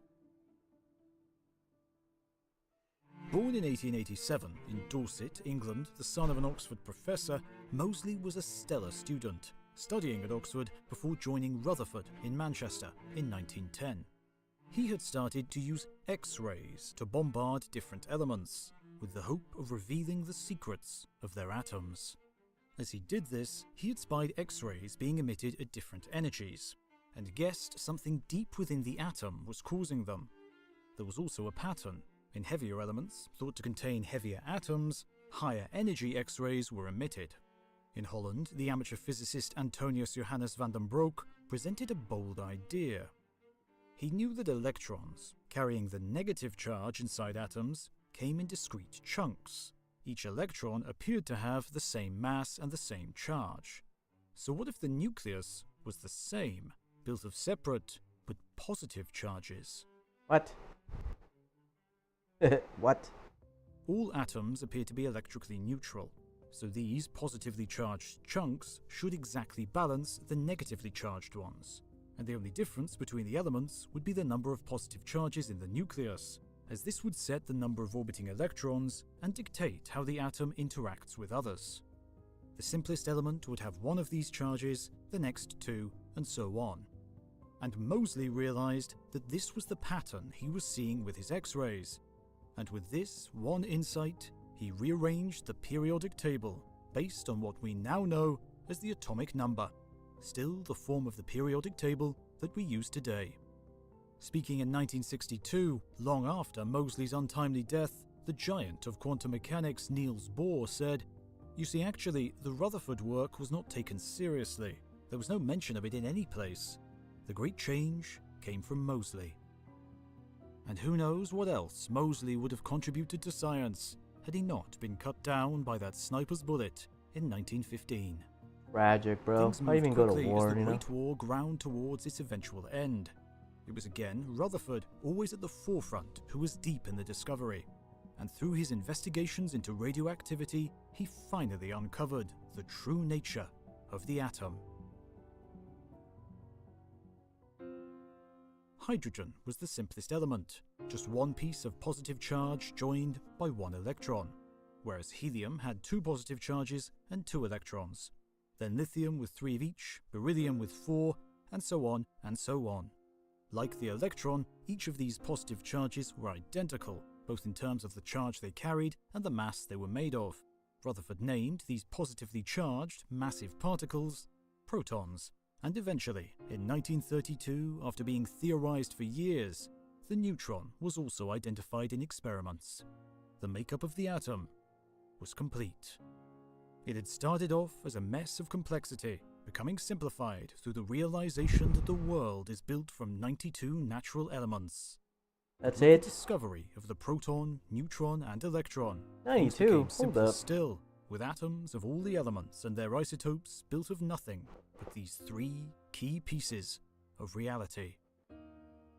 In the outer reaches of the atom roam the electrons, negatively charged tiny particles that whiz around at close to the speed of light.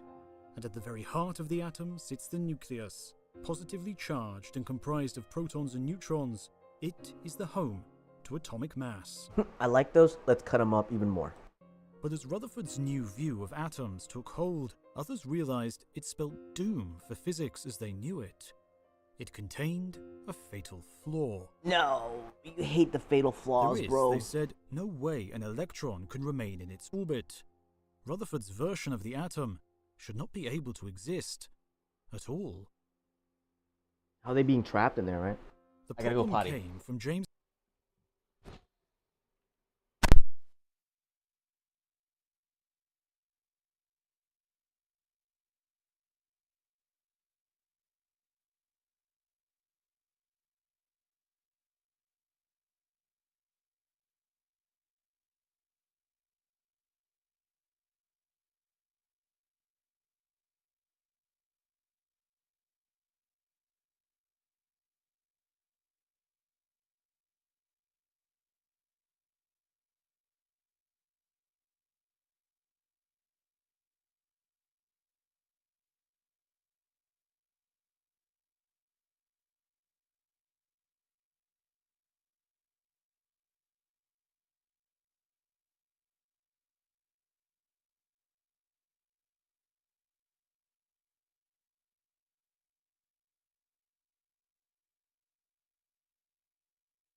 Clerk Maxwell's equations of electromagnetism.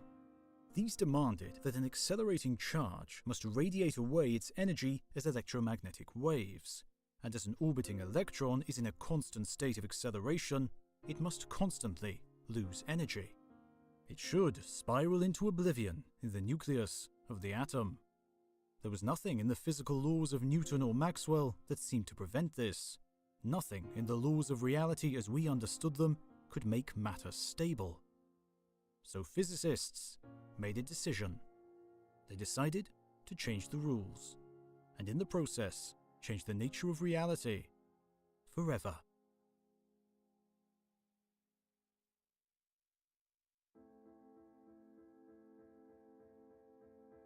In 1943, the father of quantum mechanics, Niels Bohr, found himself in a predicament. Germany had declared his family Jewish, and his arrest was imminent. So, with the help of the Dutch resistance, he fled to neutral Sweden. But his trials and tribulations were not over. For the British heard of his escape and decided they needed this quantum legend. The Second World War had been raging for 4 long years, and the Allies had decided that a new weapon, an atomic weapon, must be developed to end the carnage. An atomic Those insights into weapon. the subatomic world would benefit them and stop the enemy from following the same path. Retrieved from Sweden and travelling in disguise as James Baker, Bohr eventually made his way to a secret town in New Mexico. And there, at Los Alamos, he contributed to the Manhattan Project and the building of the atomic bomb. Shyly, he always claimed that he wasn't really needed amongst the bright young minds, but project director Robert Oppenheimer disagreed.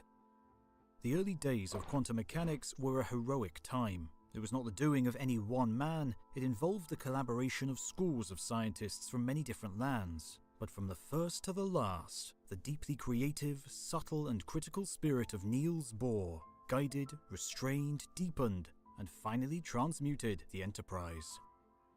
For 3 decades earlier, in 1913, as the world had been on the precipice of another world war, Bohr's mind had been focused not on how to unleash the power of the atom, but the question of why atoms existed at all.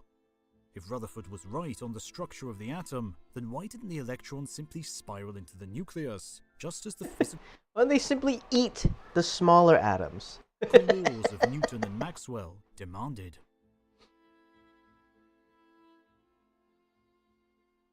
Revolution had been brewing for decades. By the close of the 19th century, physics had seemed pretty complete, except for a few niggles. Yet those niggles came to dominate and rewrite physics. I'm not saying anything. And it all began with the question of why hot objects glow. Clearly, to make an object glow, you have to supply it with energy. This energy makes atoms vibrate, vibrations that generate light, the glow of a hot object. We know that an iron poker in a fire glows with a beautiful cherry red, and as we make it hotter, this red gives way to white and blue. But the question of why this particular choice of colours became the focus of a 42-year-old Max Planck, who combined the rules of established physics to understand how matter and light interacted.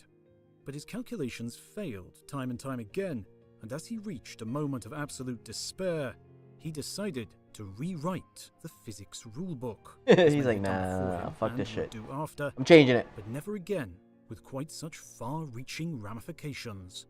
Electromagnetic energy, he said, came in distinct packets of light. It's like some kind of constant this guy's making. And light packets had to be quantized. And suddenly, what do you say? Planck's strange new mathematics explained the glow of a hot poker. Planck thought all he had done was perform a little mathematical wizardry, but by 1905, Einstein also said that light comes in discrete chunks, quanta of energy, explaining how electrons are ejected from metal when under a light source. Suddenly, the quantized world was popping up everywhere. The quantum revolution was gathering pace as the subatomic world was laid bare. And it was Rutherford's insights that showed the atom itself would have to be quantized. But just what rules governed... Dude, what a British scientific name. Rutherford! Get over here, Rutherford. What do you think about quantum RAM, Rutherford? This quantized atom eluded him, and these answers came from Bohr. Bohr? Yes, Rutherford. Electrons, said Bohr, were only allowed to exist in distinct orbits around a nucleus. These orbits are set by the momentum of the electron, and so each orbit has a specific energy. Electrons can move between orbits only if the exact energy difference is absorbed or emitted, and there would be the smallest orbit that brought the electron no closer to the nucleus. In demanding electrons could only exist in certain orbits with certain energies, Bohr had quantized and saved the atom from collapsing in on itself with only chunks of energy able to... Well, couldn't, like, let's say, a really, like, powerful blast from the sun flip this polarity in every object in its vicinity? As in us. Everyone on Earth. What happens if the polarity switches from us and Mars? Like, the closest things are what? Mercury, Venus, Earth, Mars, right? Like, those are the 4 closest planets before the asteroid belts. Now, what if homeboy flips it, as in the sun flips it, right? And that's why Mars is the way it is, and why Earth is the way it is, and once it flips again, will become the desolate planet, and Mars becomes the booming metropolis. But then what happens to the humans? If we are also comprised of atoms, what would ever happen if we had a polarity switch internally? Change the atomic state. How does that look, bro? Do we just get fried? I feel like we just die. Success for Bohr, securing him the Nobel Prize in Physics in 1922. But physicists still scratch their heads as to why the atom was quantized. And this answer would come 2 years after Bohr received his prize in Sweden from a radical proposition by a French aristocrat and physicist named Louis de Broglie. He had been watching the quantum revolution unfold and was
Ba ba ba ba ba.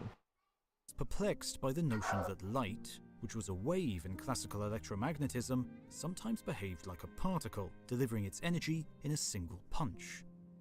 In this quantum world, thought de Broglie, why should matter not be subject to this duality? So he declared that an electron, which had been thought of as a distinct particle, also possessed wave-like properties in its existence. Just like light, de Broglie said, electrons can be refracted and can interfere.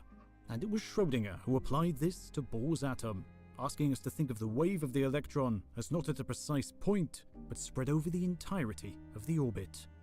And so Bohr's quantized atom finally made sense. The electrons were behaving as waves and could only have certain wavelengths. Today, the notion that quantum objects can be particles and waves is common knowledge.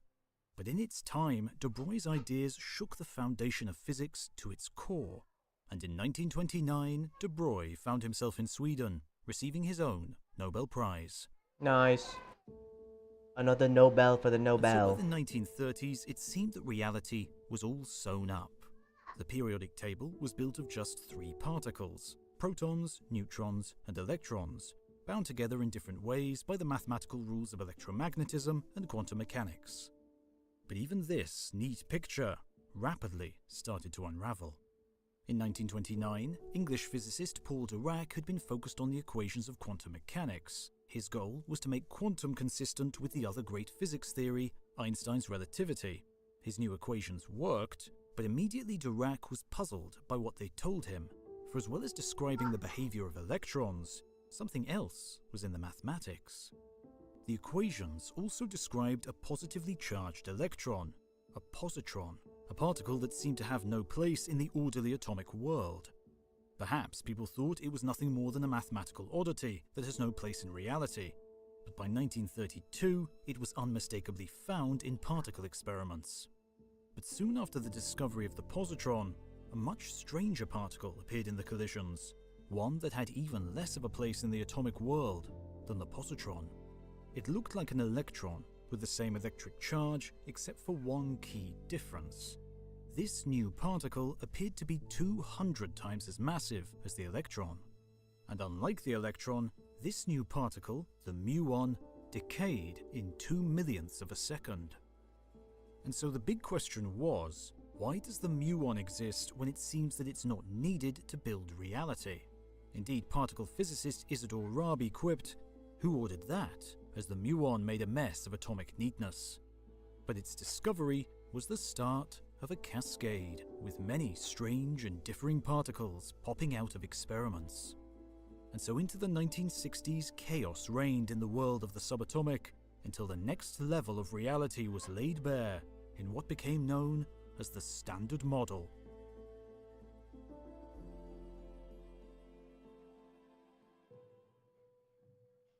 It was realized that protons and neutrons and most other particles are not truly fundamental, but are made of even smaller pieces, known as quarks. We now know that there are 6 kinds of quarks, grouped into 3 families. The lowest mass quarks are known as up and down, then charm and strange. Most massive of all are top and bottom, and the vast array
All right, I'm back. My bad. If particles spat out in experiments are combinations of these quarks. Protons and neutrons are built from up and down quarks. Protons are 2 ups and a down, while neutrons are 2 downs and an up. 3 up quarks combine to form a delta plus plus particle, whereas a D plus is a charm quark. What happened, dude? I blinked and then I don't know what's going on anymore. When did this happen?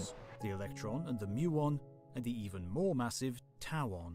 Oh, is this splitting posts? Known as neutrinos, one for each kind of electron. So, the majority of reality we experience is a combination of electrons and up and down quarks. Leptons and There are a quarks, few bro. other pieces to the standard model, and we'll meet those soon. But it's important to note that these fundamental pieces appear to have no size at all. These truly fundamental pieces of reality are point-like. So in a way, each of your protons and neutrons is effectively empty. Dude, I feel like this is just us being told that, hey, you guys are made out of a lot of two-dimensional objects.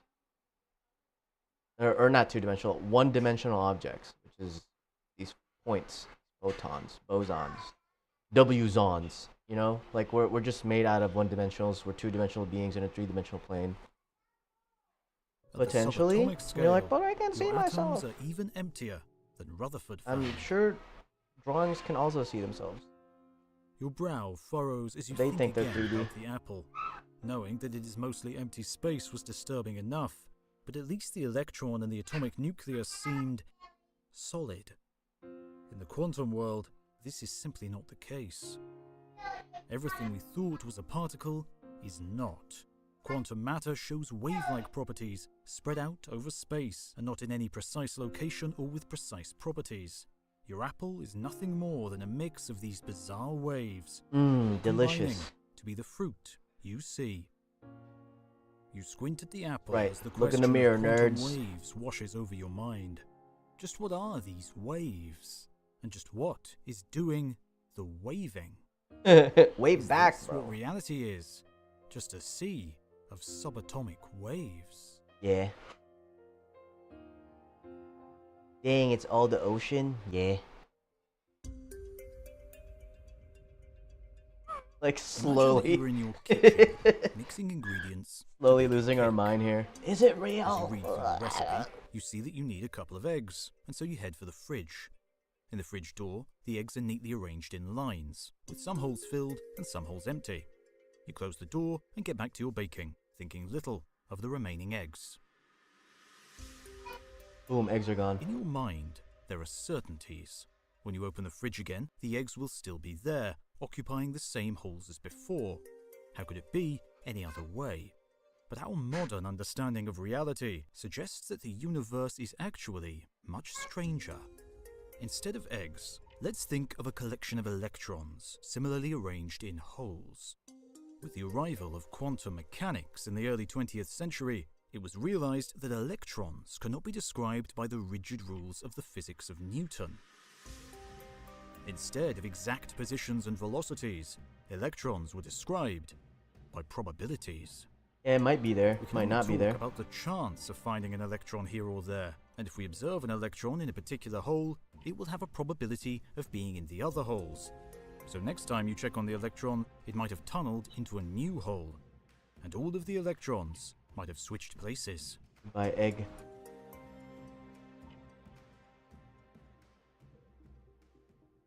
And so why don't the eggs in your fridge similarly hop between the holes in your fridge door? They probably They do. too are governed by the rules of quantum mechanics and so by probabilities. Well, in a sense, they do. For although the chance of an entire egg quantumly jumping between holes is extremely tiny, What it's happened? not zero. Though very unlikely, within the laws of physics, everything is possible in the quantum world. So it's saying that, like, your egg that you're seeing, some of those electrons in that egg has switched to a different egg, different being. Like I said, what the fuck is time doing, bro? Time is so generally useless. Why do we have it? I feel like if we just remove time and think of these things with sentience, of them deciding that they do not want to be an egg anymore, and then those particles moving to the cardboard. or maybe the cardboard particles don't want to be cardboard particles anymore, so they move to be air molecules, right? Now, the egg scenario, when you're observing the egg in your fridge, you take an egg out and you have in your head that there are 30, there's 18 eggs left out of the 20 eggs that you bought, right? 18 eggs left. You go in the fridge knowing there's 18 eggs, but you observe now in between that, one of those eggs, half of them could have fully decided we don't want to be eggs anymore, so they dip. Now, would it not make sense for when you go to grab one of these eggs that it breaks so it's not an egg anymore and you're forced to throw it away? And even though you knew that there was 18 eggs there, there was really only ever 17 viable eggs, because this one egg that you put your hands on that you observed was always going to be destroyed because it never wanted to be an egg in the first place. Rather than assuming that over time that the egg leaked out and stuck to the side of the cardboard, leading you to exert pressure and crushing the egg, then why didn't that happen for all the eggs? Then you explain and say that, well, the membrane of this specific egg was small enough for it to seep through and glue to the side of the cardboard, and the other ones have thicker membranes, so it couldn't seep through, and it would have required more time for it to seep through for that same interaction that you had with the cracked egg for that to happen. But if we got rid of time and just assume that the egg has the ability to decide if they want to be an egg, I think that opens up a lot of thought experiments and thought explorations for us as humans, and not having to really work around time. Just remove time altogether. It is just a case of probability. The quantum revolution dominated the physics of the early 20th century. Great minds from around the globe turned their attention to the strange realm of the subatomic. But not everyone was pleased with what this revolution had to say, including perhaps the greatest scientist of them all, Albert Einstein. The problem started in 1926 in a paper by the physicist Max Born. A year earlier, Erwin Schrödinger published his eponymous equation. This allowed physicists to calculate the properties of de Broglie's matter waves. But Schrödinger still didn't know just what these waves were. Born, however, said that everything makes sense if you interpret the waves as waves of probability. The amplitude of this wave function tells you the chances of an electron being here or there, and as time ticks by, this wave function can wash back and forth as the probabilities for an electron being in a particular location change. This answered one of the questions that had been nagging physicists when considering quantum waves, because when they experimented on electrons, they would see precise dings in their equipment. They would detect individual electrons as distinct particles. So how could they also exist as quantum waves? To Born, the particles, like electrons, behave like waves as they travel from one place to another, but when they interact with your detector, the wave collapses and the electron is at a precise spot. Experimental evidence was quickly sought to see if this picture was correct, and it didn't take long to arrive.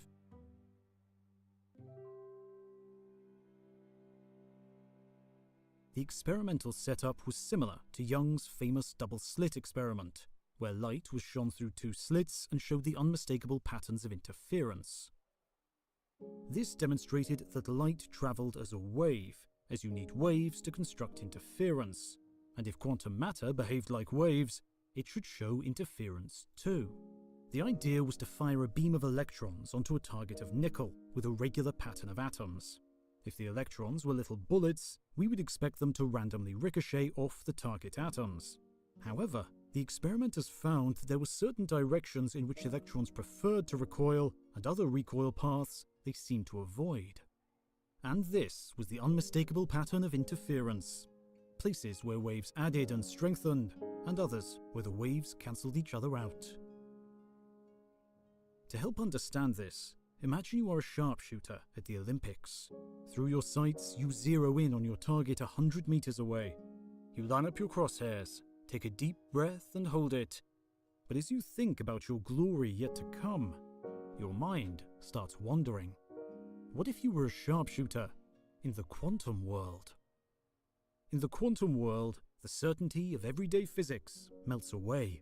Instead of exact locations and velocity, your bullet is now governed by the rules of quantum probability, and when you squeeze the trigger, the bullet emerges from the barrel as a quantum wave, spreading out in all directions like the ripples of water on a pond. This quantum wave travels quite differently to the zipping path of the bullet. Quantum waves can diffract around corners and can interfere with other quantum waves. Indeed, a spray of quantum bullets would not result in a grouping of holes in the target. Instead, a pattern of interference would emerge, with some bullets here and none there. This strange mix of wave-like and particle-like properties in the quantum world is known as a duality, and quite why we don't experience this in everyday life remains a mystery. Although physicists have been able to see the effect of quantum waves even on the scale of large molecules, many tens of atoms travelling together as a quantum wave and showing interference. And so, experiments showed, precisely as Born had suggested, that the waves of the electrons were combining and cancelling. But bizarrely, their detectors were counting just individual electrons arriving. Quantum objects were definitively travelling as waves, but interacting with detectors as particles. Indeed, as further proof, today we use this fact in our most powerful of microscopes. Instead of a beam of light, these focus a beam of electrons onto a target and use the wave properties of the beam to reveal details beyond that visible to light. Born received his Nobel Prize in 1954, 1 year before Einstein's death. But in the decades in between, Einstein had become a vocal critic of this probabilistic picture of nature, convinced as he was that it could not be the way that the universe actually worked. Whilst Einstein and Born were friends, they never saw eye to eye on reality. Einstein was horrified by probability sitting at the heart of our world. He felt that the universe must be deterministic at its heart. Though he accepted that quantum mechanics could be probabilistic, he believed that there was something deeper, something hidden beneath the quantum world that clung to determinism. Indeed, in a now iconic letter to Born, Einstein outlined his sentiment. I, at any rate, am convinced that God is not playing at dice. By 1935, Einstein had fled his native Germany and arrived in the USA. And it was there he wrote about a paradox at the heart of quantum mechanics, a paradox he was convinced would demonstrate the absurdity of some of its big ideas. And this paradox, almost a century old, is still key to our modern understanding of the quantum world. It is known as the EPR paradox, after its authors Einstein, Podolsky and Rosen, and it highlighted one of Einstein's biggest problems with quantum mechanics, the apparently instantaneous collapse of the probability waves through observation into particles. And to understand its impact, let's start with thinking about two quantum particles. One of the interesting things about the wave function is that when we have two particles, the wave function for both is not simply the sum of the wave functions of the individual wave functions. No, a new wave function can be written that encapsulates the properties of the two particles. And it's this combined wave function that gave Einstein a headache. A headache? You got a big brain, bro. Not good. Imagine the two particles are brought into existence through some event. The details of the event are unimportant, but it results in the particles having linked quantum values. For example, imagine the particles are born with quantum spin, one spinning up, one spinning down.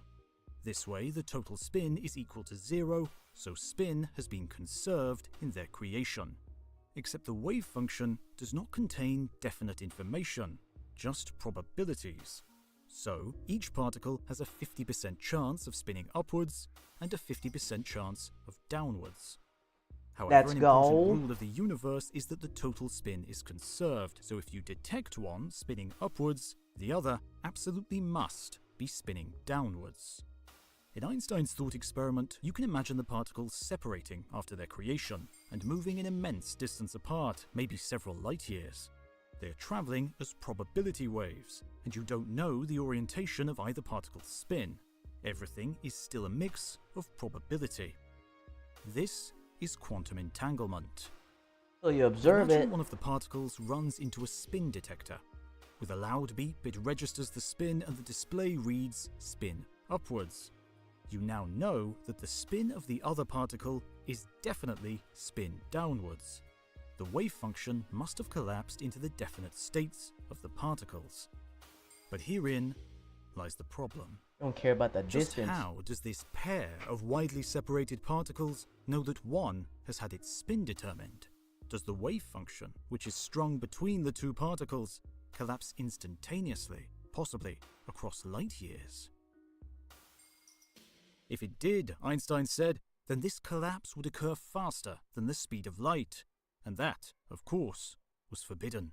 Nothing in the universe can travel faster than the speed of light, under any circumstances. The solution, he claimed, is that quantum mechanics simply could not be complete, that underlying its apparently probabilistic facade lurked something else, something definite and certain. Then what if it doesn't need to move in faster than the speed of light? I mean, we don't know anything about like dark energy or whatever. What if that moves faster than the speed of light? Or what if it's tunneling through? That we simply haven't found yet. These hidden variables would be solid and deterministic values precisely describing a situation, and it would be these hidden values that describe the true nature of reality. The hunt for these hidden variables was on. Einstein and de Broglie put new ideas on the table, then eventually threw them in the bin. Others sought a solution to the EPR paradox, which brought determinism back to the heart of reality, but by the 1960s, all attempts were dashed by the insights of an Irish physicist in Switzerland. John Stuart Bell was born in Belfast in 1928. From a young age, he decided that he wanted to be a scientist, and in 1960 he found himself as a theoretical physicist working on the Swiss-French border at the recently formed European Organization for Nuclear Research, or CERN for short. Bell contributed many things to physics and the understanding of reality, but he is probably best remembered for what is known as the Bell inequalities. His thought experiment was similar to that laid out in the EPR paradox, but with a subtle and insightful twist. Just like in the EPR paradox, we first make a pair of particles that are entangled in their wave function. Then we allow them to separate to a large distance where each encounters a detector. The detector can register spin up or spin down, but each can be oriented differently. But let's start by imagining the two detectors are perfectly aligned. As we've seen before, if one detector registers an up, the other must register a down.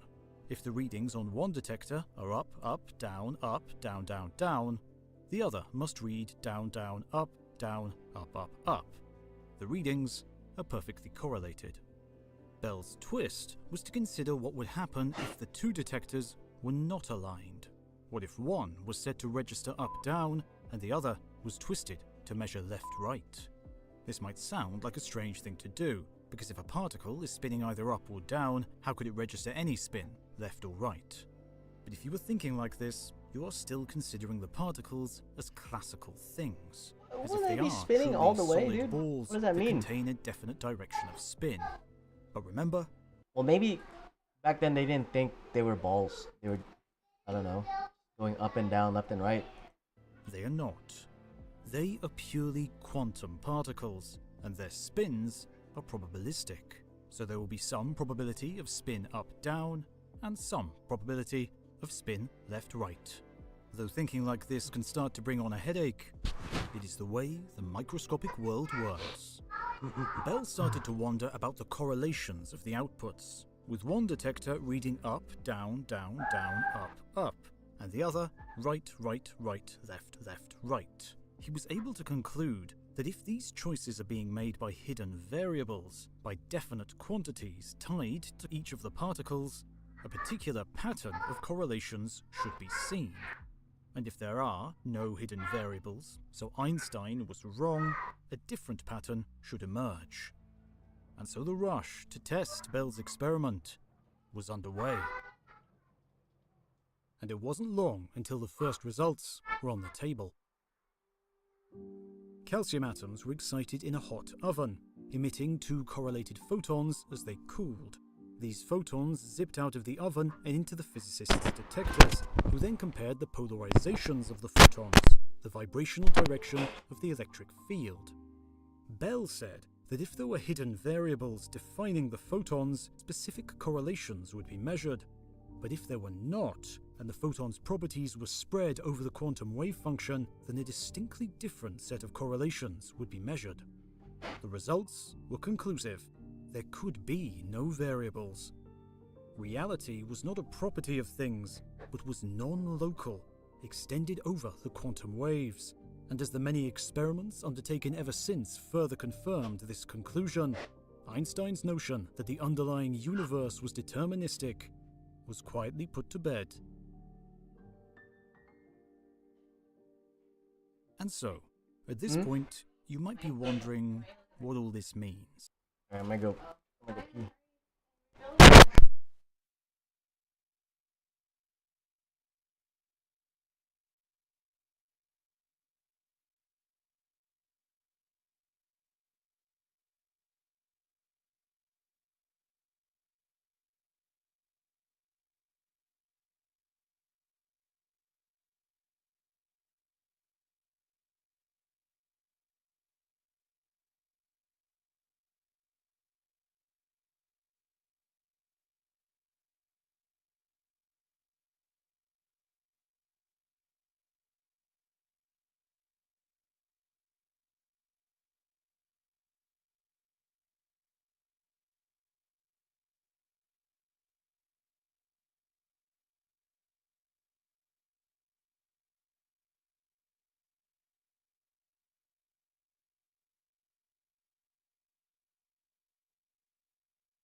This seems like a minor academic argument about some exotic quantum stuff in weird experiments. Quantum But shit. the ramifications for reality are huge.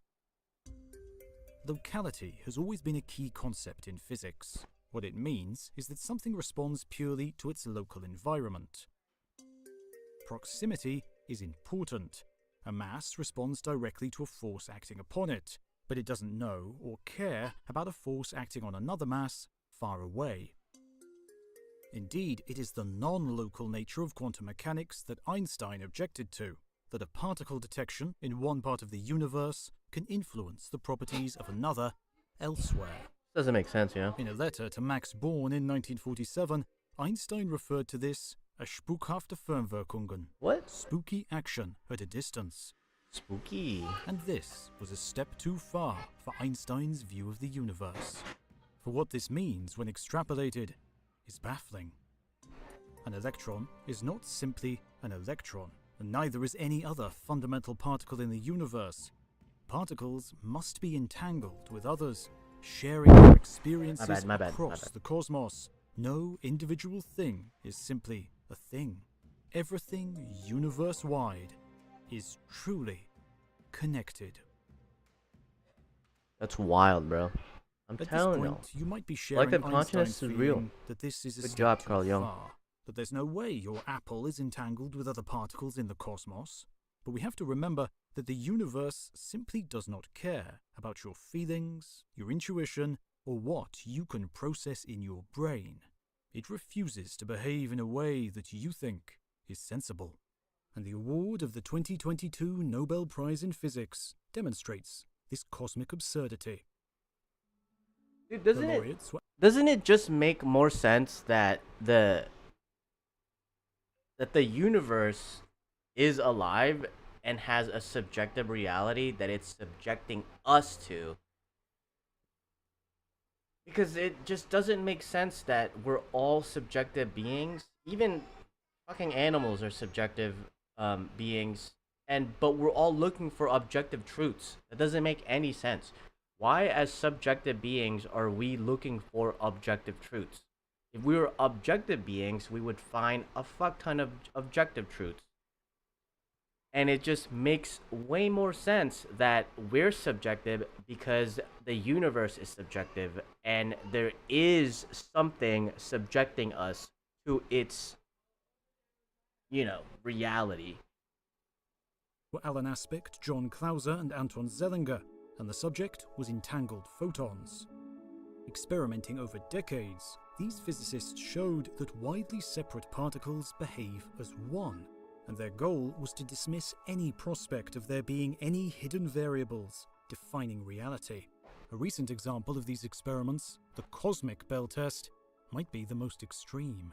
The worry was that experiments to reveal Bell's correlations might not be quite telling us the truth. Experiments are built of atoms, and what if all these particles had interacted through their long histories? And worse than that, the experimenters themselves were made of similarly entangled particles too. When physicists set up their experiments, they like to think that they are distinctly separate from them. They think that they are objective observers, just looking at the outcomes of the laws of physics. The equipment in their lab is, in their minds, effectively isolated from the rest of the universe, and what they see is just the outcome of the physics in front of them. However, this is not quite the case, for the experimental apparatus is made of atoms. Atoms that have a history much older than the experiment itself. The physicists are also made of atoms. Atoms with a history much older than them. Bye, baby. Atoms that have been around for billions and billions of years.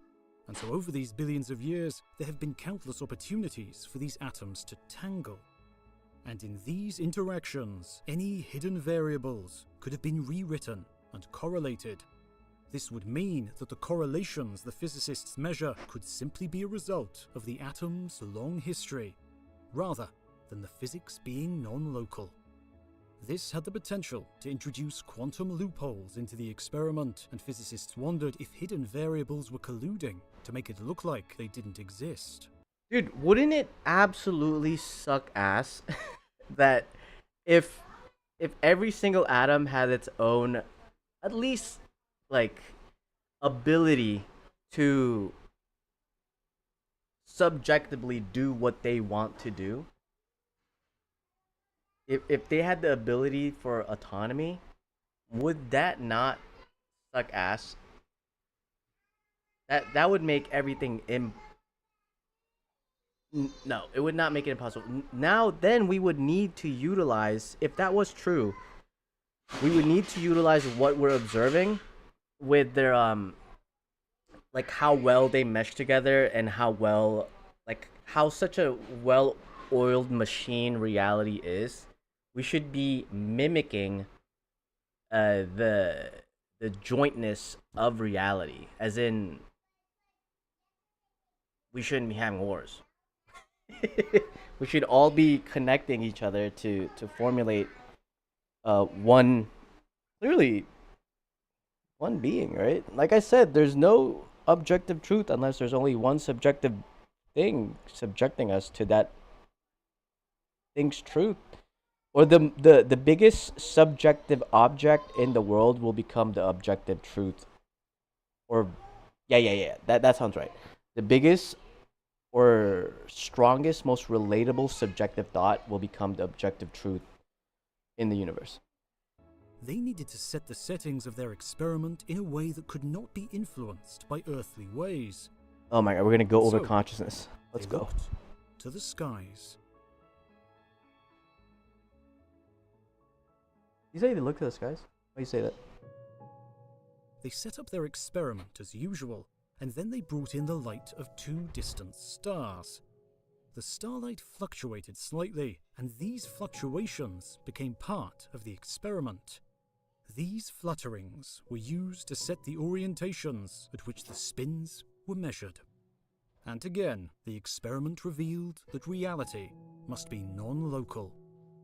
Remarkably, these experiments were even repeated using cosmological quasars rather than stars, pushing the possibility of a hidden variable loophole occurring back almost 8 billion years to the time of these extremely bright galaxies.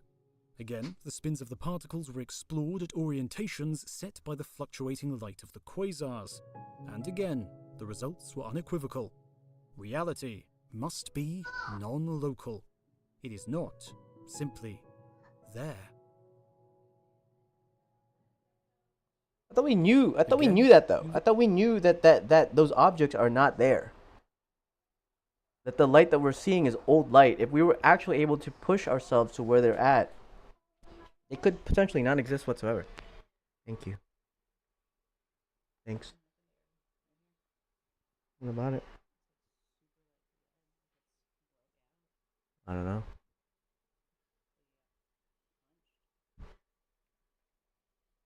Look over and spy your apple. And again, you begin to wonder. Your mind can handle the fact that your apple is, at heart, a collection of fundamental particles, and it feels sensible that they are there, part of the fruit you can see. But these particles are entangled with each other and with others in the universe, and it seems that the apple is actually spookily entwined with the cosmos. And so now, What's wrong with these? why? Kendrick Why Lamar, exactly solar punk is art, this Jadu apple Korean. and this universe so connected? What are the rules that run beneath everything? Not gonna know, bro.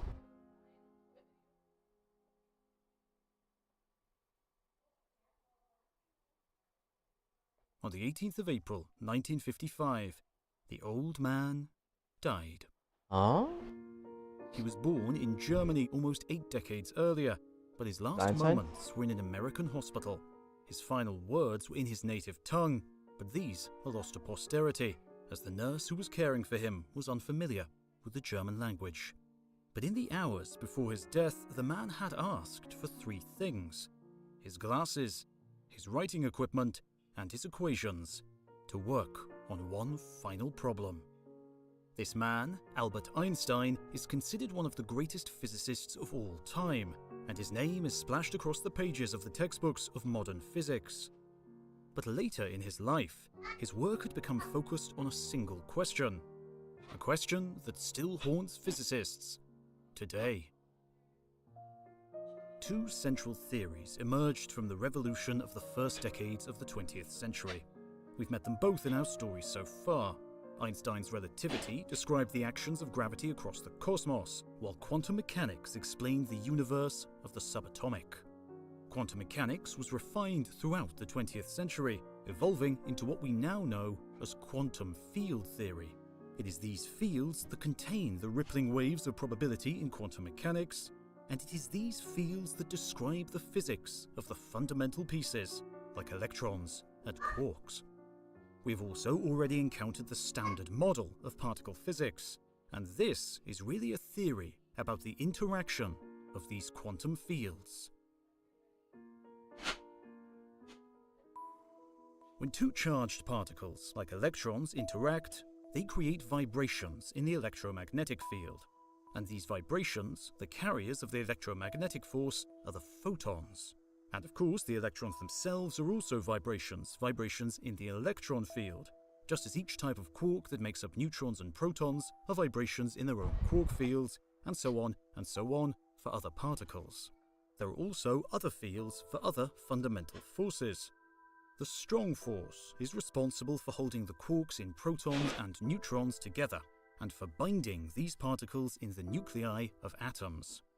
Vibrations in the strong field are the gluons, carriers of the strong force.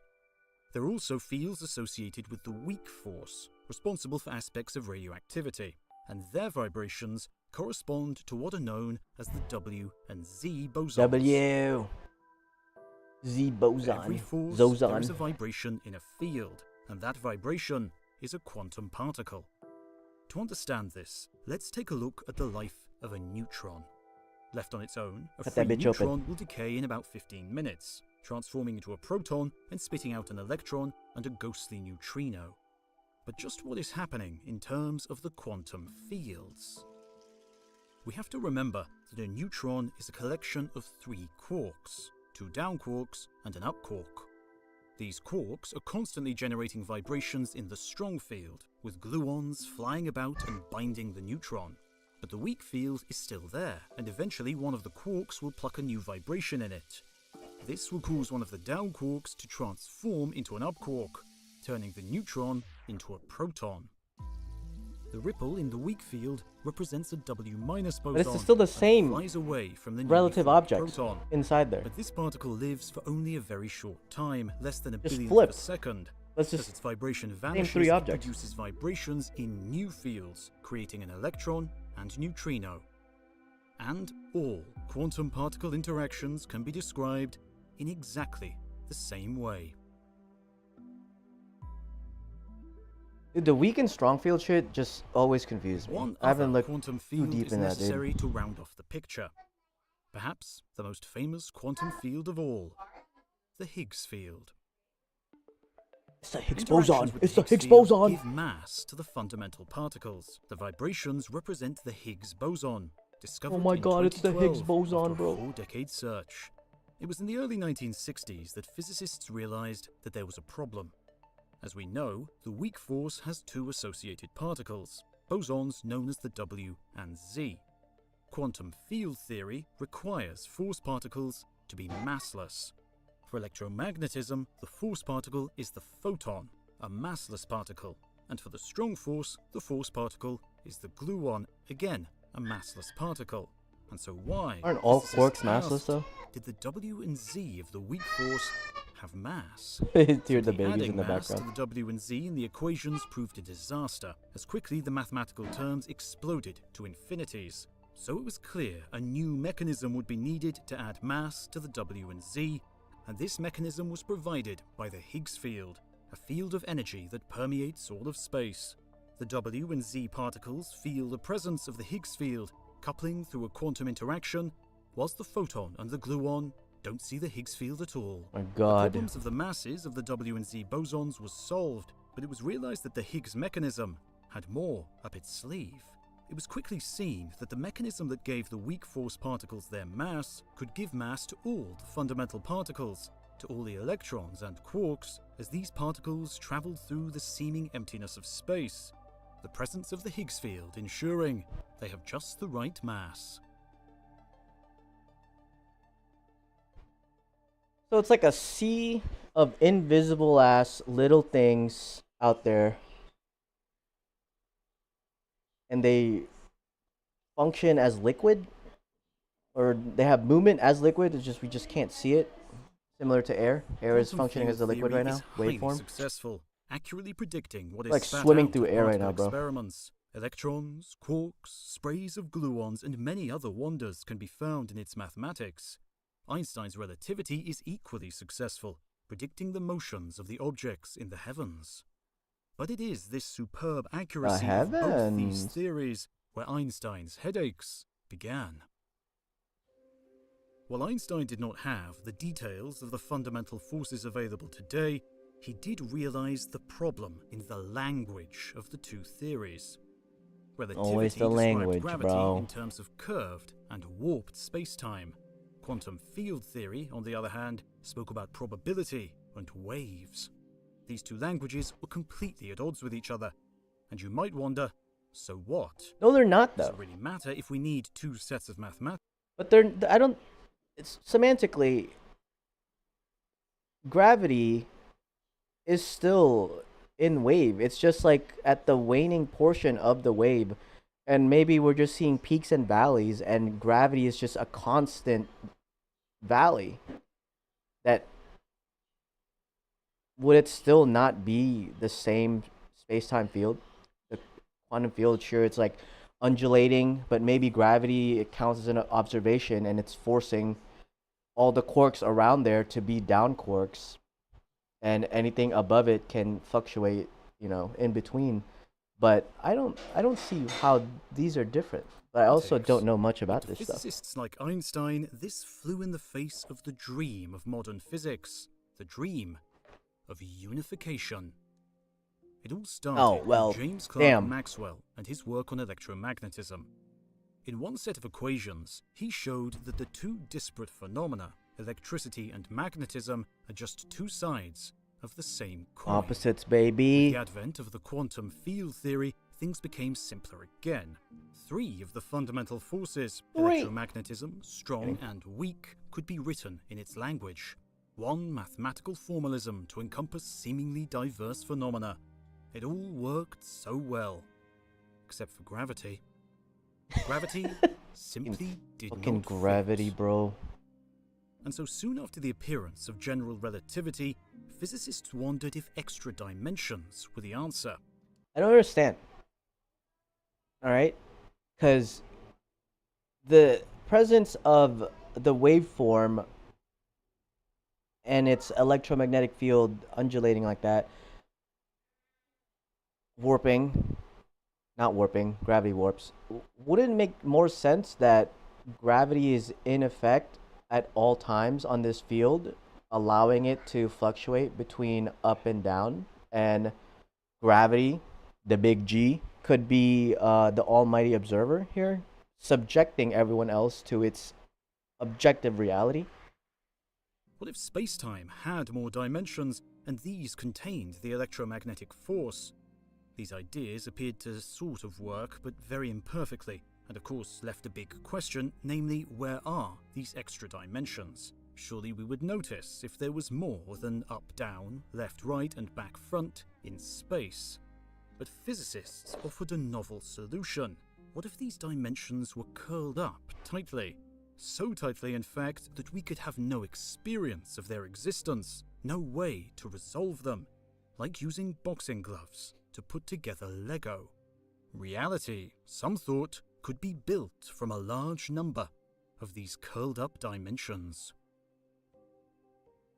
These ideas languished for several decades, but in the 1960s saw a rebirth. Physicists realized that these curled-up dimensions could encompass all of the forces, but only if we treat fundamental particles as loops of string instead of points. The string theory revolution. Dumb, because guess what, homeboy? Strings have a point. They have a start and an end. String still is made of points, just longer. Had begun. Into the 1980s and 90s, physicists were sure that they were on the right path. Any day, someone could... Dude, that's like saying that, yeah, this pencil drawing, even though it's not a dot, is not 2D. That this drawing that I just drew is different from the dot that you put down. Crack the formidable mathematics and everything would fall into place. But as they toiled in the more than 20 dimensions needed for their theory, the 20 dimensions, physics bro? refused to lift, and unification seemed as distant as ever. Stick with one. Recently, string theory has morphed into M theory. The M in the title left open by its originator Edward Witten for when whatever M theory truly is reveals itself. Strings have been replaced with membranes, so that might be the answer. But in reality, it is a loose collection of mathematical ideas, themselves looking for unification. Not everyone has been bitten by the string theory bug, and others have hunted for mathematical structures that could underpin reality. Loop quantum gravity is one such idea, knitting reality from fundamental chunks of space and time. But it too has proven mathematically challenging and is yet to prove itself as the unifying theory. Friggin' math, bro. Why's everything gonna be math? But physicists are resilient, and the hunt for the ultimate theory of everything continues. New mathematical ideas are proposed and tested before usually being rejected.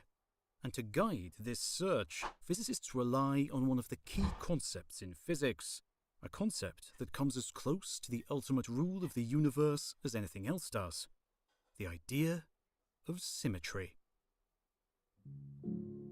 We all have a passing notion of symmetry, things like a vase or a building being pleasing to the eye.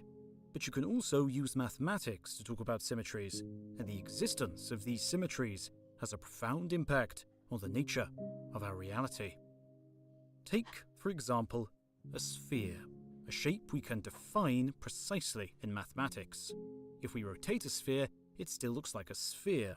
The sphere has rotational symmetry, a change that does not alter its appearance, and we can explore the mathematics of physics to search for similar symmetries. Because, as Emmy Noether showed in 1915, Shout out, Emmy. every symmetry implies a conservation law. But what does this mean?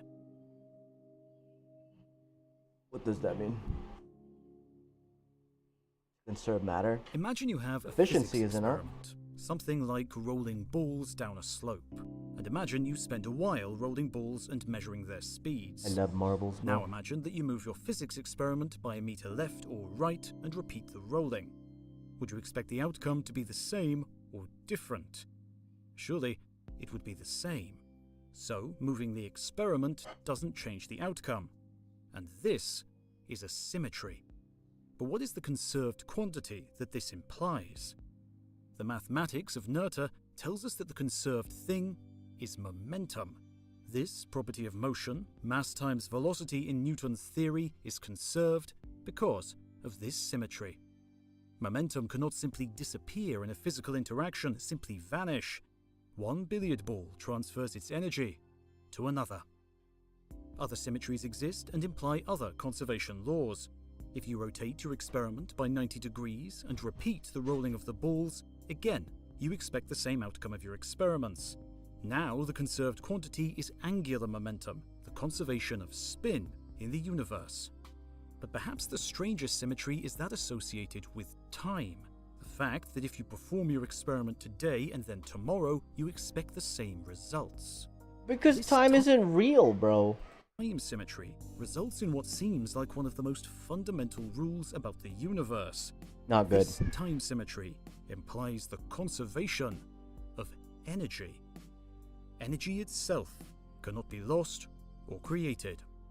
Symmetries run deep through our ideas of theoretical physics. This all because of time, bro? Einstein's special relativity is built entirely on symmetries, and it can be derived from what is known as the Lorentz group of symmetries.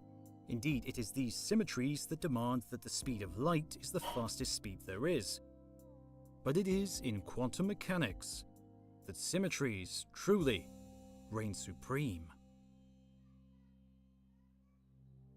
It was realized that electromagnetism contained a symmetry, unexcitingly known as U1, and that other symmetry groups with more esoteric names described the strong and weak forces.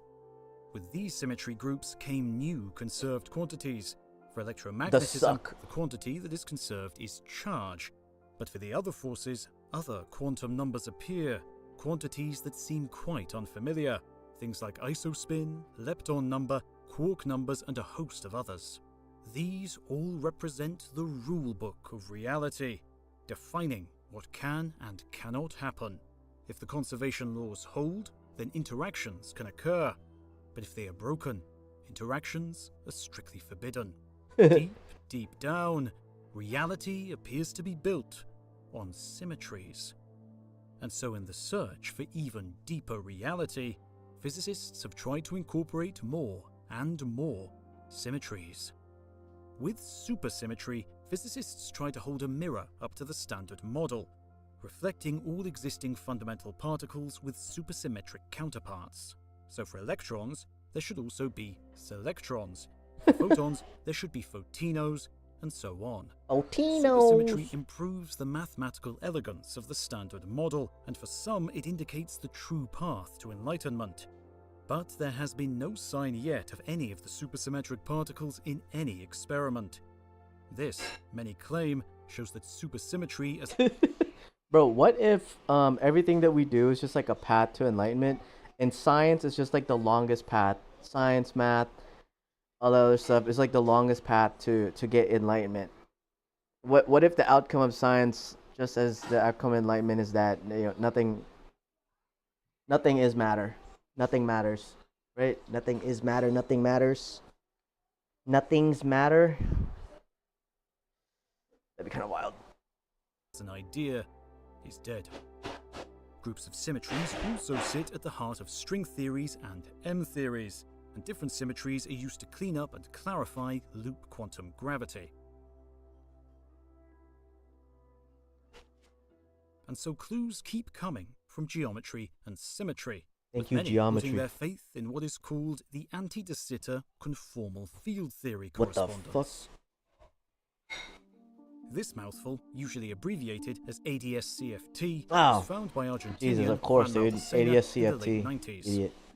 A mathematical mapping between aspects of string theory containing gravity and particle theories, it showed that the mathematics of one particular four-dimensional universe without gravity, a universe built on quantum mechanics alone, could match that of a five-dimensional universe with gravity.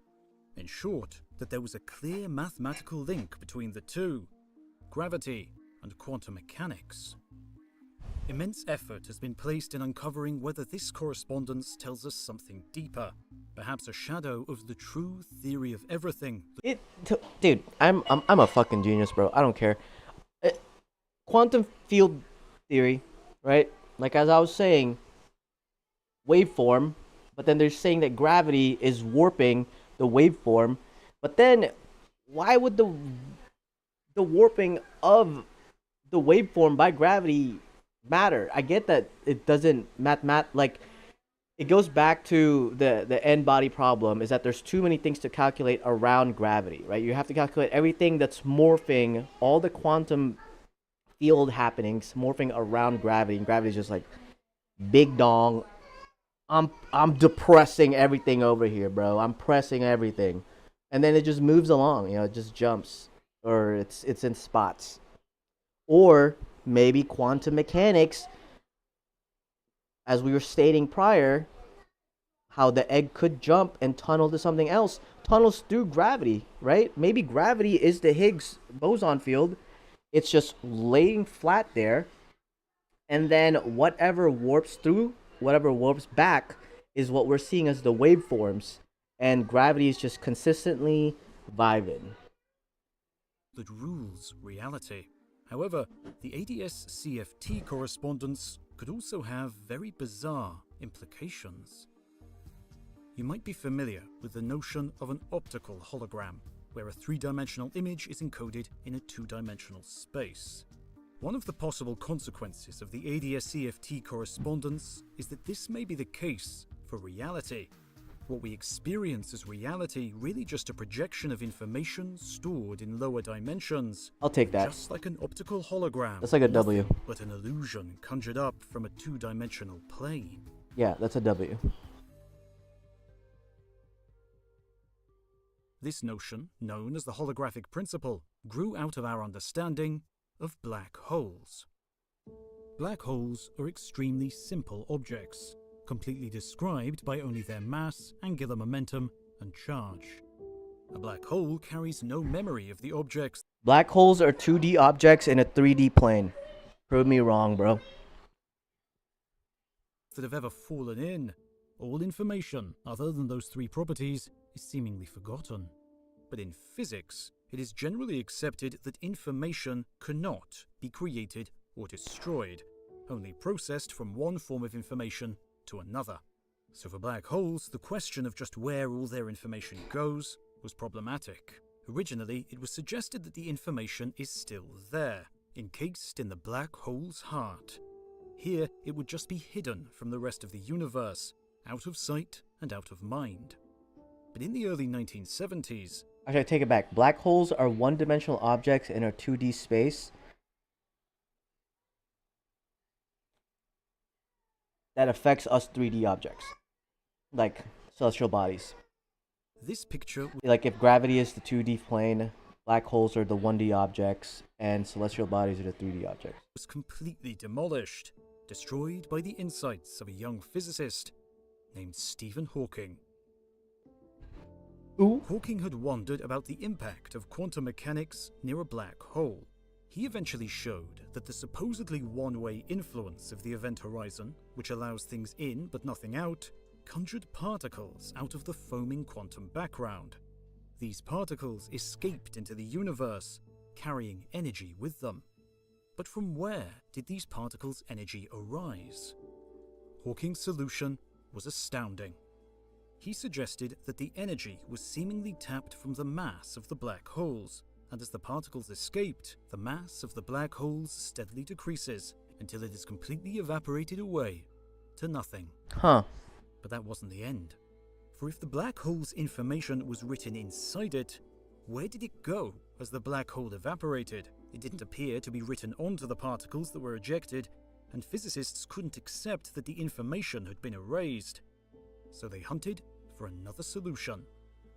What if the information was not carried into the black hole, but instead was left elsewhere? Perhaps, they suggested, information was imprinted instead on the event horizon as things fell through.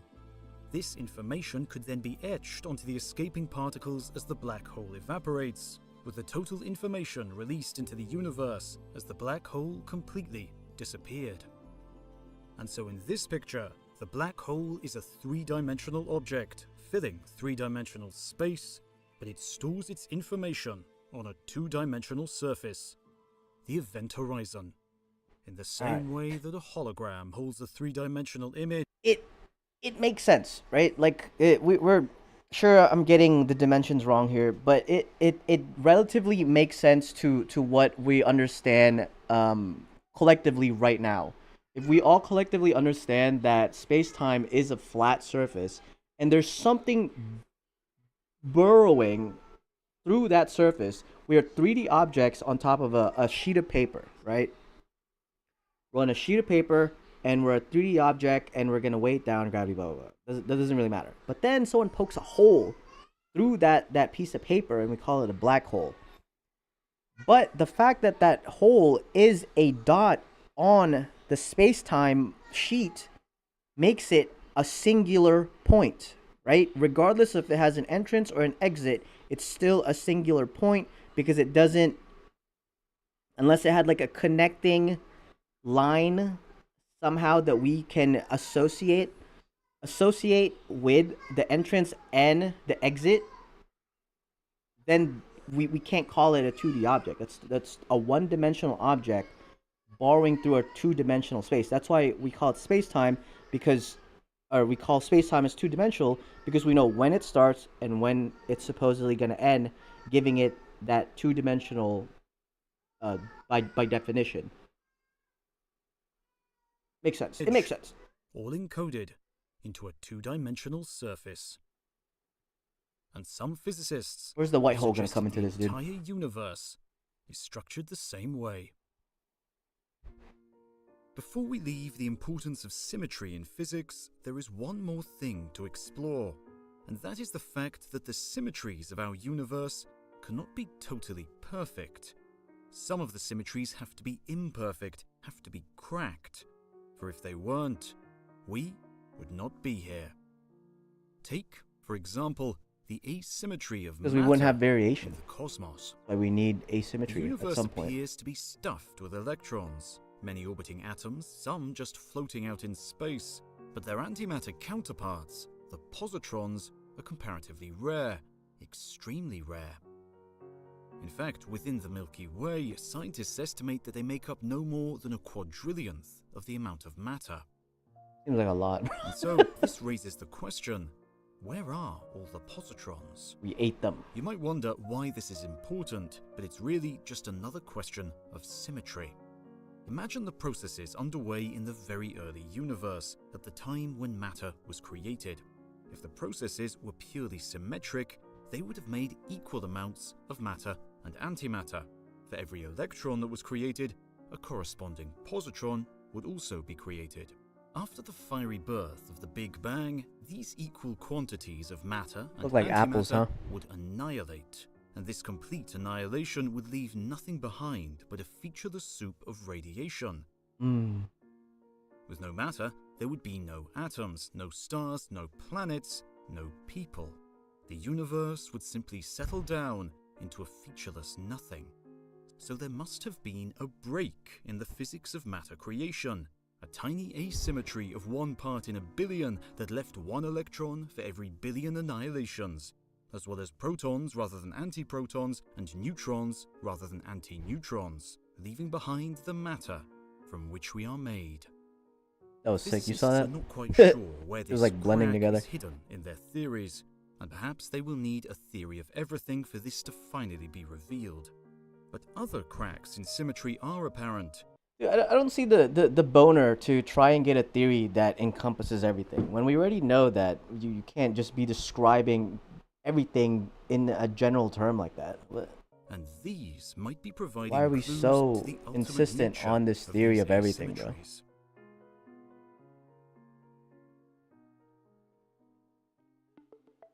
The culprit is the weak force, the strangest member of the fundamental forces. Weak ass. Unlike the other forces, the weak force seems to distinguish between matter and antimatter. To understand this, let's start by thinking about a single hydrogen atom. This simplest of elements comprises a positively charged proton at its nucleus, which is orbited by a negatively charged electron. When this electron jumps in its orbit, it absorbs or emits a particular pattern of light. But what would happen if we considered instead an atom of antihydrogen? This would be a negatively charged antiproton orbited by a positively charged positron. When the positron jumps in its orbit, again a pattern of light is absorbed or emitted, and this pattern is precisely what is seen for normal hydrogen. This shows that electromagnetism is symmetric when considering matter and antimatter, and the same is true of the strong force and even gravity. But not the weak force. The weak force is not symmetrical. The outcome of reactions is different depending on whether they take place with matter or antimatter. And this is strangely tied to one of the universe's most mysterious particles, the neutrino. The neutrino only interacts via the weak force, so it's always a player in weak interaction. What makes the neutrino bizarre has something to do with one of its fundamental properties, and that is that all neutrinos spin the same way. This is a quantum property, and quantum spin comes in quantized amounts. They do not literally spin. Photons of light also possess spin, 1 unit of it in quantized amounts, and you can think of spin being right or left-handed as the photon travels. In our universe, we see both left-handed and right-handed photons, but the same is not true for neutrinos. All neutrinos are left-handed, whilst their antimatter cousins, antineutrinos, are right-handed, and this differentiates the interactions between matter and antimatter. But why do the neutrino and the weak force differentiate between left and right in the universe? Physicists still don't know the answer, but this crack in reality appears to have been essential for our very existence. Without it, everything would have been completely annihilated in the opening seconds of the cosmos. We have come a long way in this description of the rules of reality. We've discussed quantum fields and broken symmetries, warped spaces, and cracked symmetries. But there is one final example that shows how truly bizarre the quantum world really is when you follow its rules to the very end. This is what we need. Look up at the night sky. The light you see from distant stars is detected through electrons in your eyes, exchanging photons with electrons from millions of light years away. Sorry. For 2 electrons to experience the electromagnetic force, they excite a vibration in the photon field. This photon travels between the 2 electrons, communicating force. But how do the electrons decide that they will exchange a photon and experience the electromagnetic force? You might think that one electron generates the photon vibration which randomly impacts the other. However, this is not how quantum mathematics works. For the photon to be exchanged, the electrons have to agree, one to emit and one to receive. But how can they agree, as they only communicate through the speed of light, through photons? Looking at the mathematics, it all becomes a matter of interpretation. In what is known as the transactional interpretation, the electrons communicate, a handshake between the electrons that is part of the photon exchange. But to achieve this, the electrons exchange these handshakes through time.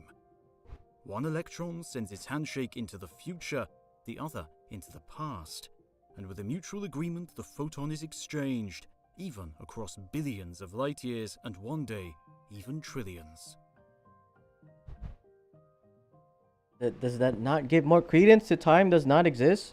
But this need for time travel... Oh, we're always like, oh my god, we need to time travel. We need to like make up this sci-fi thing. When just get rid of time, bro. Figure out the equations all over again. Restart.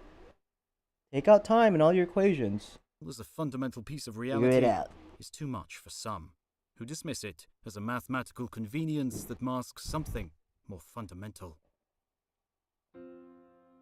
And so, where does this actually leave us in understanding reality?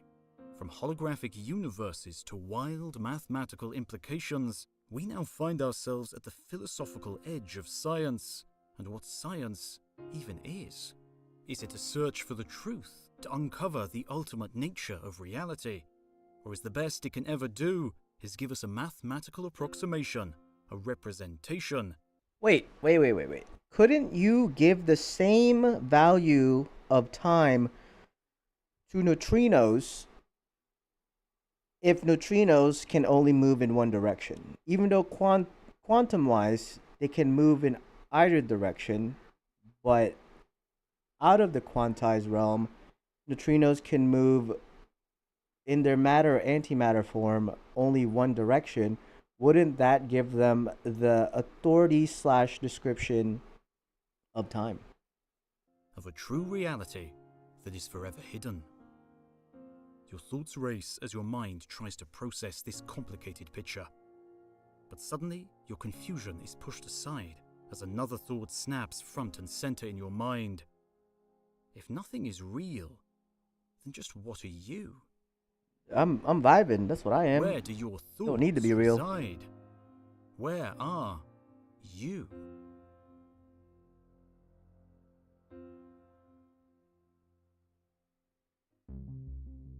Oh my god, where am I? There is an ancient Greek legend about the ship of Theseus. Over the centuries, time and travel takes its toll on the aging vessel, and constant maintenance and repair are needed to keep it afloat. Eventually, every plank and every nail, every string of thread and yard of sail has been replaced. Eventually, no original piece of the ship of Theseus remains. Is it still the ship of philosophers Theseus? of ancient Greece pondered whether this is still the ship of Theseus. And if it wasn't, when did Theseus' ship... Dude, it's such a semantic conversation to ask this question when the label that you gave that boat is Theseus' ship, regardless of what the material is or what it's made out of. The label still stands as Theseus' ship to Theseus and the people that are riding the ship. Now, this goes back to apples, right? We say apple to the shape and feel of what we all subjectively think an apple is. But then people in Korea call it sagwa. And we can, if we don't understand what the heck they're saying, we can argue with them that what they're saying is incorrect. Subjectively, you're calling it sagwa, you're an idiot. It's an apple. And some people cannot get that out of their head because of the labeling, right? And lo and behold, this boat is a topic of conversation, but guess what? It's still just the boat. Stop being Theseus' ship and become something else.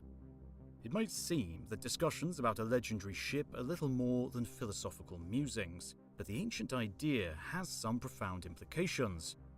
Implications about the reality of you. How old are you? If you cut yourself, vividly red blood will flow from the wound. But is the blood that flows from your veins the same as when you were a child? Just how long does a red blood cell survive? Made deep in the dark marrow of our bones, a red blood cell lives a mere 4 months before it's broken down and excreted from the body.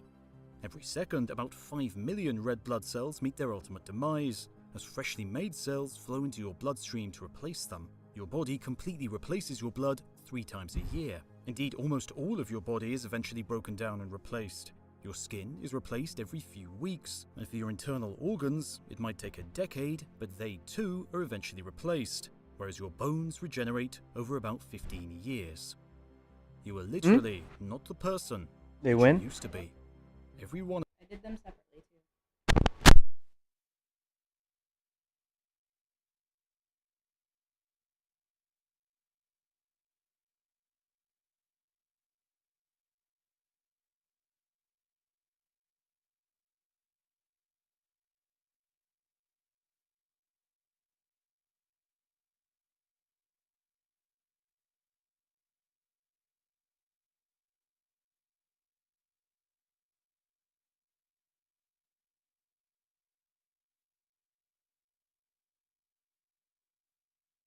I gotta pee.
Hey, baby, do you love me?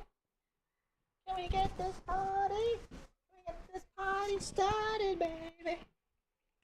One of us, all living creatures, are biological ships of Theseus. Huh? Huh? Yeah, we ain't the same no more, bro. And so, are you still the same you that was born? Are you the same you, even though you're... That's such a hard answer, or hard question to answer. Because even if you're only talking about your physical, like if you're only speaking on physicality, then no, you're not the same. If you're speaking on morality, no, you're not the same. But the you now, regardless if it's different, has been impacted and guided by the you previously.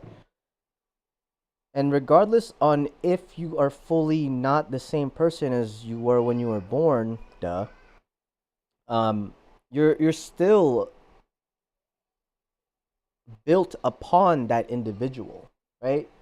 I get the conversation of like, I'm not me because I've been replaced, but as subjective people that are built through experience and foundational experience,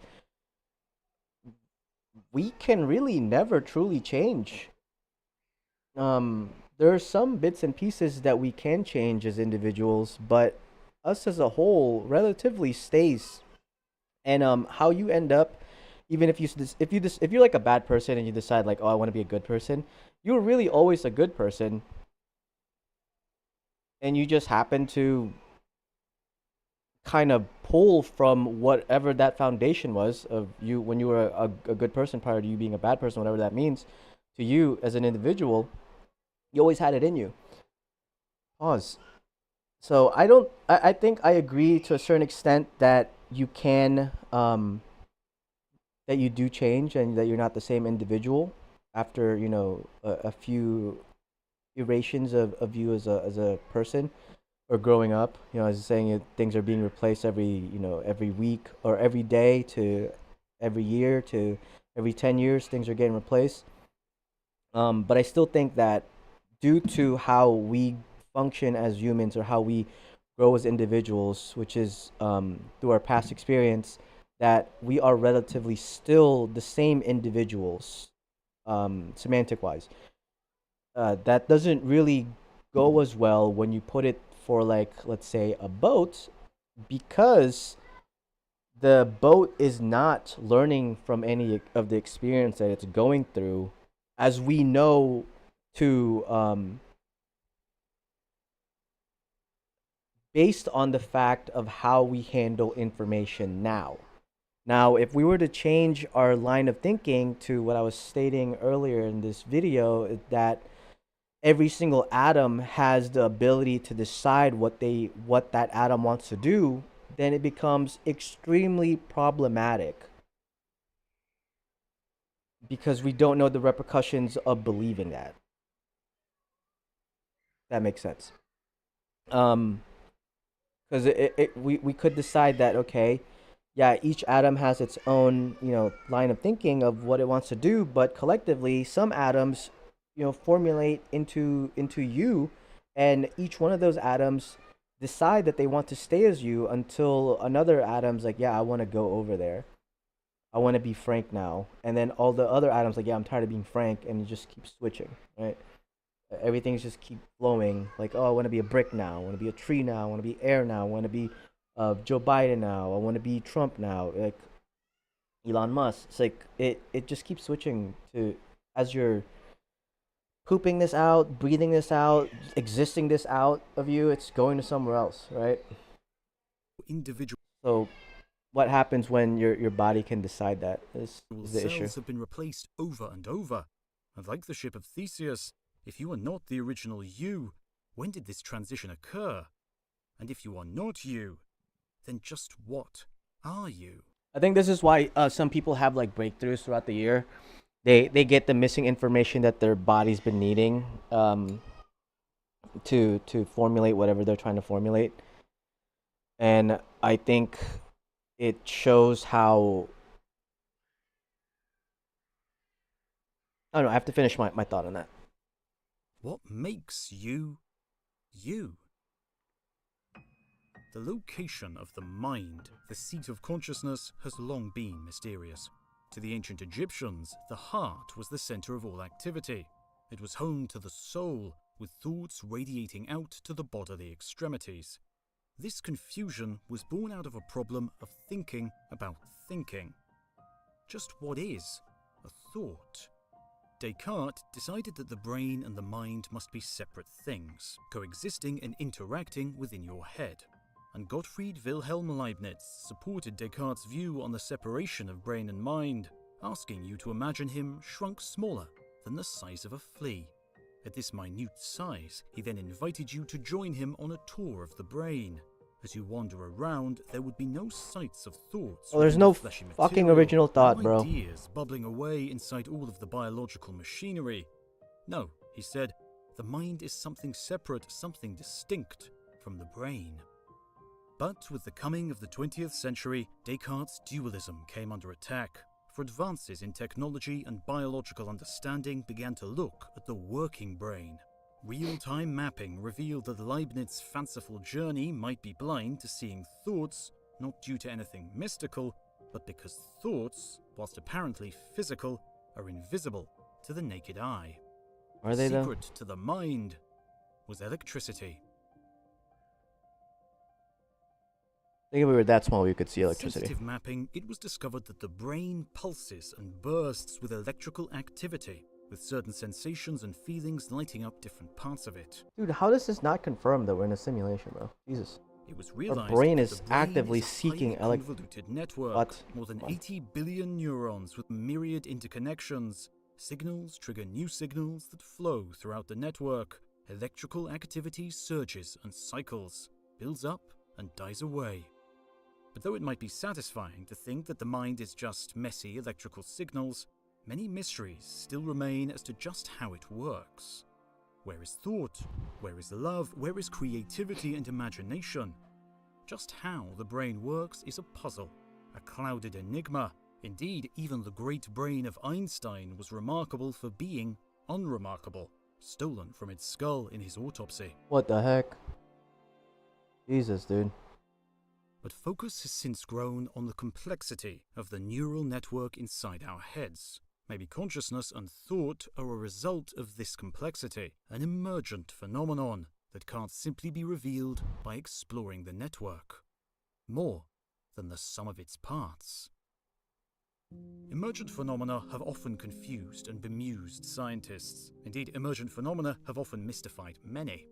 There's a famous story of a Soviet aide visiting London in the 1980s, wanting to seek out the person who organizes the bread production in the city. In the Soviet system, bread production was centralized, with every step controlled. But in cities like Moscow, long queues at bread shops formed due to inefficiencies in the system. In the West, there was no bread czar managing production, yet an effective system had emerged from many, many workers performing their own tasks. It was reminiscent of an ant's nest. If you watch such a nest, many thousands of ants scurry about, seemingly with purpose. But no one ant controls the behavior of the colony. Instead, complex, emergent phenomena arise from each ant following a simple set of rules. Indeed, emergent phenomena can be found all across the physical world. Water is nothing but a collection of molecules attracting and repelling through electromagnetism. But a body of water can flow and bubble with turbulent eddies and swirls. Emergent behavior from simple rules.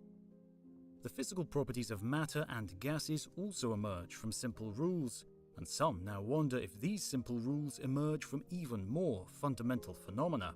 Perhaps gravity emerges from truly fundamental pieces of space and time, in the same way that properties of water emerge from the interactions of molecules. And so, could it be true that the reality you experience, the world of wonders inside your head, is just the result of some complex wiring? Some find this conclusion unsettling, but for others, the notion gives them hope. If consciousness is just the result of complexity, not something beyond the physical domain, then maybe we have the hope of creating, if not exceeding, consciousness. Indeed, this has been the goal of artificial intelligence for many decades, to build ever more complex networks, both virtual and physical, in the hope that intelligence emerges. There is a branch of physics known as synthetic intelligence that plans to put this to the test. This is unlike artificial intelligence, where people are trying to make computers think. Instead, in synthetic intelligence, physicists are building complex nanowire networks, wires that act like neurons and connections in our own minds. They hope that electric currents pulsing through these wires would represent electronic thoughts, and that these nanowires that have the ability to reorganize will have the ability to remember. This, of course, sounds like science fiction, but we might be only a few steps from the dream of thinking machines. Of course, for those who cling to Descartes' dualism, this is nothing but an empty quest. Descartes! No physical mechanism could ever think in the way that humans do. But for the believers, it is all just a question of time and complexity. And one day their networks will become aware, become alive. But if consciousness is purely physical, then deeper philosophical questions begin to emerge. Are physical processes really playing out in fleshy pulp inside your skull? What if you are a brain in a vat being fed stimulation from a virtual reality? What if you are not a physical brain at all, but just software executing on a computer? And what if Descartes' dualism is right, and that consciousness truly exists beyond the physical world? A more ethereal plane where something like a soul resides. You mean our collective consciousness, bro? I think it doesn't really matter.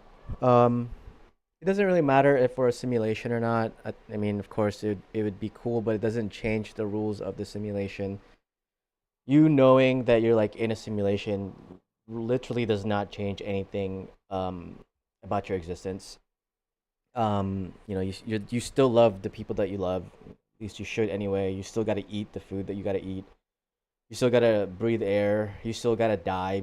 You know, by the time you're around 100-ish, technology is still gonna advance. You can still shout at the void and hope the void responds back to you, right? You can still do that. It might embolden you now to be like, okay, clearly there is a God, and he or she created this simulation, or there's a programmer out there that we should be like trying to get the attention of. I mean, that might allow us to unionize, to you know, be more empathetic towards each other in as the human species, if we understood that we are a simulation. But besides that, you know, I mean, of course, we could also be like, yeah, let's fucking kill each other anyway, because we're all gonna die.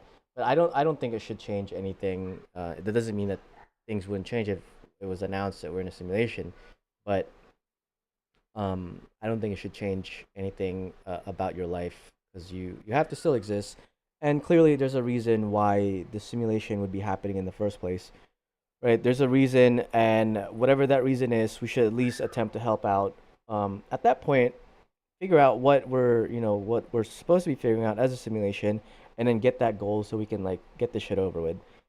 Um, but if Descartes is real, and you know Carl Jung is not Dick. If Descartes is real, if Descartes is correct, and Carl Jung is correct that our consciousness is separate, and then Carl Jung, of course, expands upon it, stating that not only is it separate, but it's also part of a collective unconscious that everyone pulls from and takes from, which is a really cool idea that I'm implementing in the book itself. I want to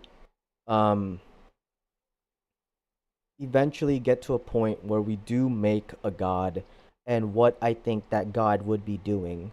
And a hint, I guess, throughout all this is that I think to have a god, we should only have one subjective truth to make as the objective truth for the rest of the individuals.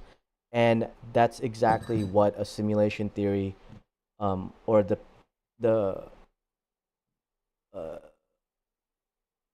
the confirmation that we're in a simulation would facilitate. That there is an individual who has the qualities of a god that we could call a god, because we are subjective to their objective truth, and that objective truth is whatever rules are set forth in the simulation. This opens another philosophical question, one that might be even more challenging for the idea of reality. Oh, what? Why should consciousness and thought be constrained to being human? What if it was much more widespread? That's what I'm saying, bro. Consciousness is everywhere. Dude. Sounds again like Oh my god, bro. All right. Again, is this not the logical leap to have? I'm just saying. we have entered the realm of science fiction. I don't This think it's science notion fiction, of bro. a ubiquitous consciousness of panpsychism has been discussed by prominent philosophers. Consciousness that inhabits all corners of the universe. That everything, every particle is, in some sense, alive. People, trees, rocks, sand, It's dust, very close to Spinoza's God, but Spinoza chooses nature as the subjective objective being. Me,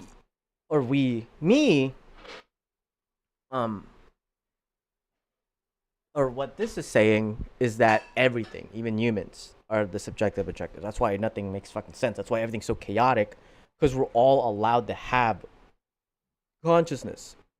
The problem is, as Carl Jung, eloquently puts, is that it's a fucking problem if everyone has consciousness. If everything has consciousness, that's a problem. That is a massive problem.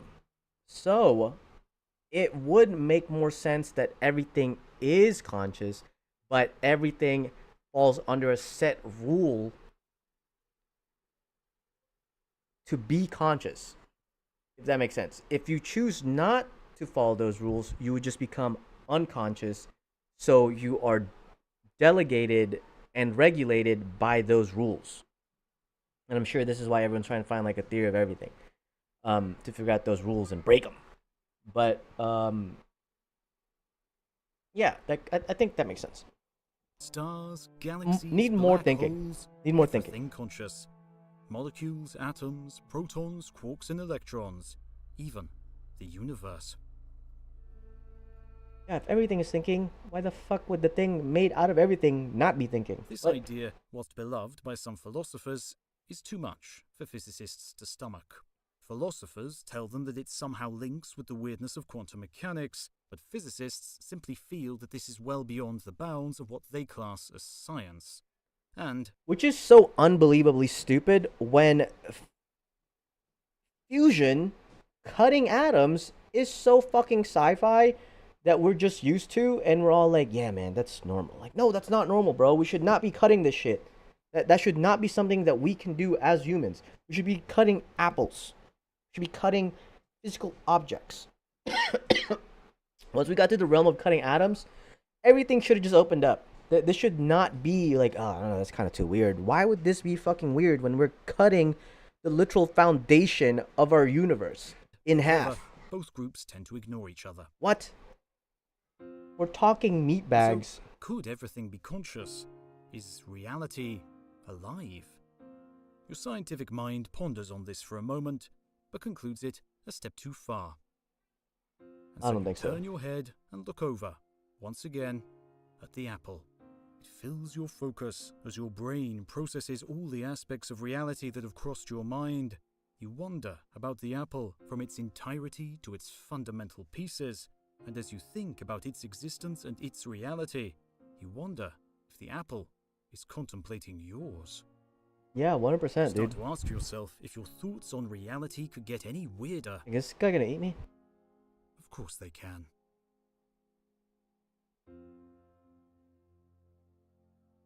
There's more weird shit? Oh, we're in the last part, boys. After this, we're gonna watch Entropy. I cannot believe it took us almost 4 hours to watch the video. Pops into your mind. For many, It is a it'll be 2.5 hour long wild-haired video, though. Albert Einstein, late in life with a wrinkled face, perhaps with his tongue sticking out. Or maybe Isaac Newton in his formal regalia and 18th century wig. But these images are of the great scientists many years after their seminal works. One lady in there, alleged comedy crazy. show The Big Bang Theory has shown us that science is a young person's game, and although the awkwardness that is played for laughs is an unhelpful scientific stereotype, it is correct that most scientists make their biggest breakthroughs when young. Indeed, it's important to remember that Einstein was only 26 during his miraculous year. Isaac Newton was also a young man when he had his greatest insights into nature, and in 1666, he was just 23. He'd already proved himself as precocious and had been studying at the University of Cambridge, but this year That's was to be crazy, a bro. year like no other. I haven't The done Black shit, I'm like Death had 32. returned again to Britain. The bubonic plague first raged across Europe in the 14th century, but it had never really gone away. For centuries, it resurged and cut a swathe through European populations. With its re-arrival in 1666, people had fled the cities for the relative safety of the countryside, and Isaac Newton left Cambridge for his family farm in the village of Woolsthorpe in Lincolnshire. As death stalked the land, Newton found solace under his famous apple tree, and his mind turned to unraveling the secrets of the universe.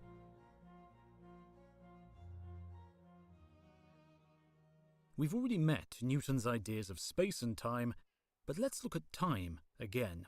Friggin' time, bro. With his equations of motion, Newton could calculate how things changed with time, and time could be neatly cleaved into three distinct pieces: a past that had gone, a future that is yet to come, and an instant that is now. Reality, it appeared,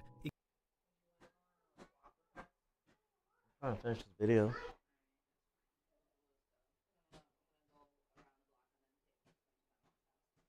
Okay.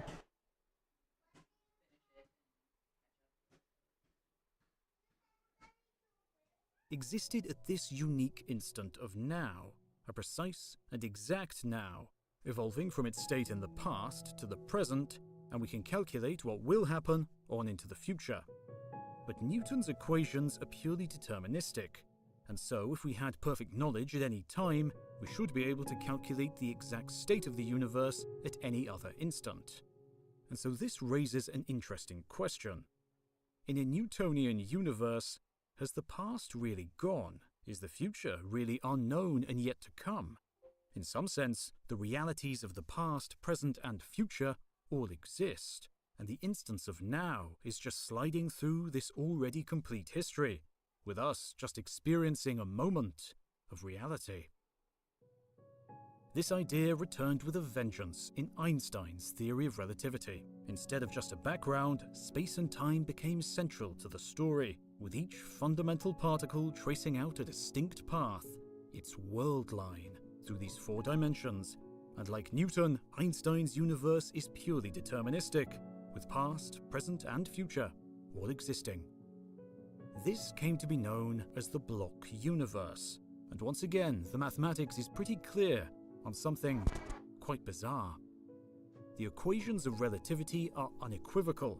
Einstein's universe is a block universe. With perfect knowledge, there is no mystery about the future, as it can be calculated from now. In fact, Einstein's equations don't just define what now is, you have to define when now is. There is nothing special about now in Einstein's universe.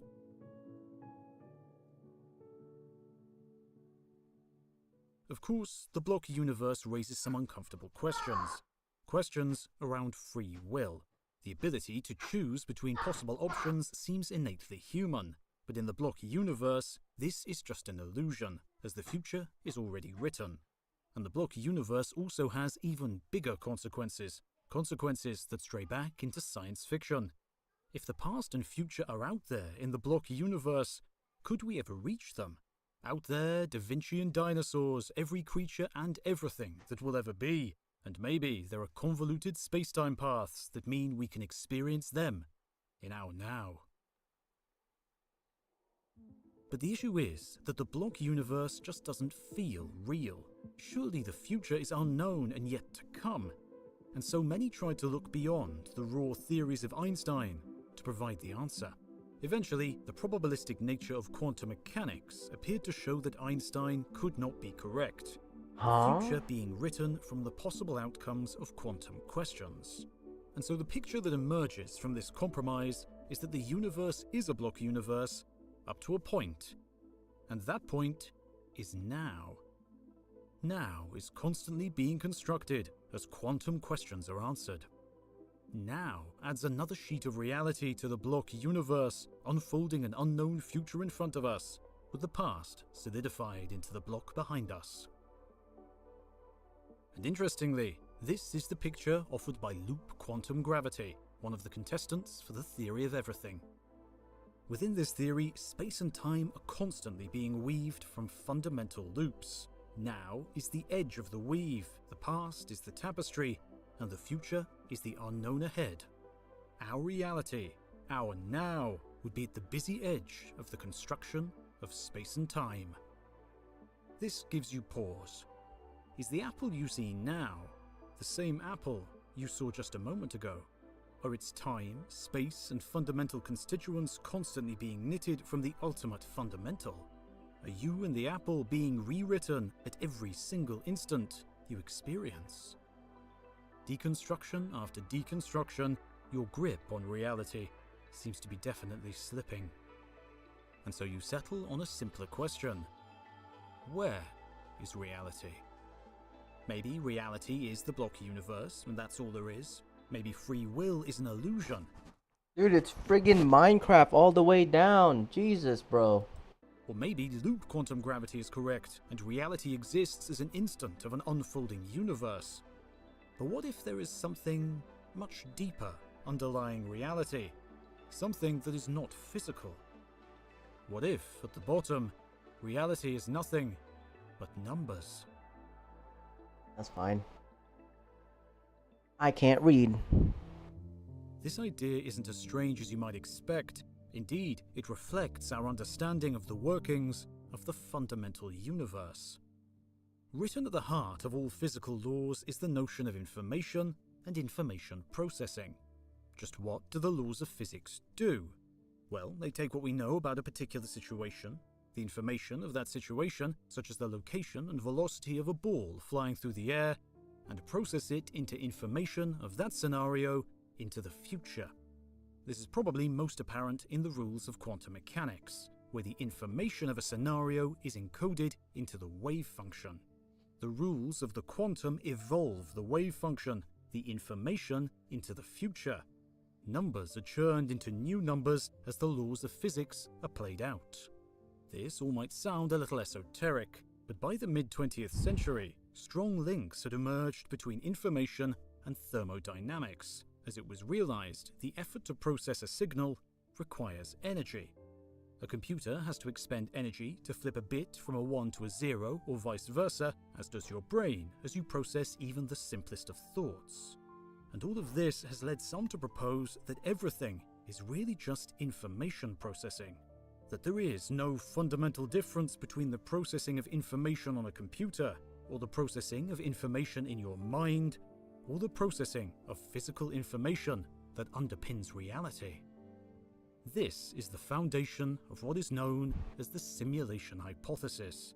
This hypothesis states that our thoughts, memories, and all our experiences are nothing but computations. This is deeper than the idea of a brain in a vat that we encountered previously, as there is no physical brain. In fact, in our reality, there would be nothing physical at all. Of course, the simulation hypothesis raises an immediate question. Just where would these computations be taking place? Perhaps they exist in a higher reality, a physical domain that we can know nothing about. But what would be the goals of our simulated reality? Why would our creators create us? What if we are little more than characters in a game of The Sims? But that's not all. What if the simulation was not created for us? What if it was constructed to explore other aspects of synthetic universes, and we are nothing but an unexpected side effect? What if the creators know nothing about our existence, and care even less? Why would they care, bro? So if someone did make like simulation, we are probably just an accidental byproduct, right? We probably weren't like the actual people or things that they picked. Or like, yeah, we're gonna make these specific humans, and then everything else is just like funsies. We're more than, if we are a simulation, we're more than likely a byproduct of the simulation doing its thing, and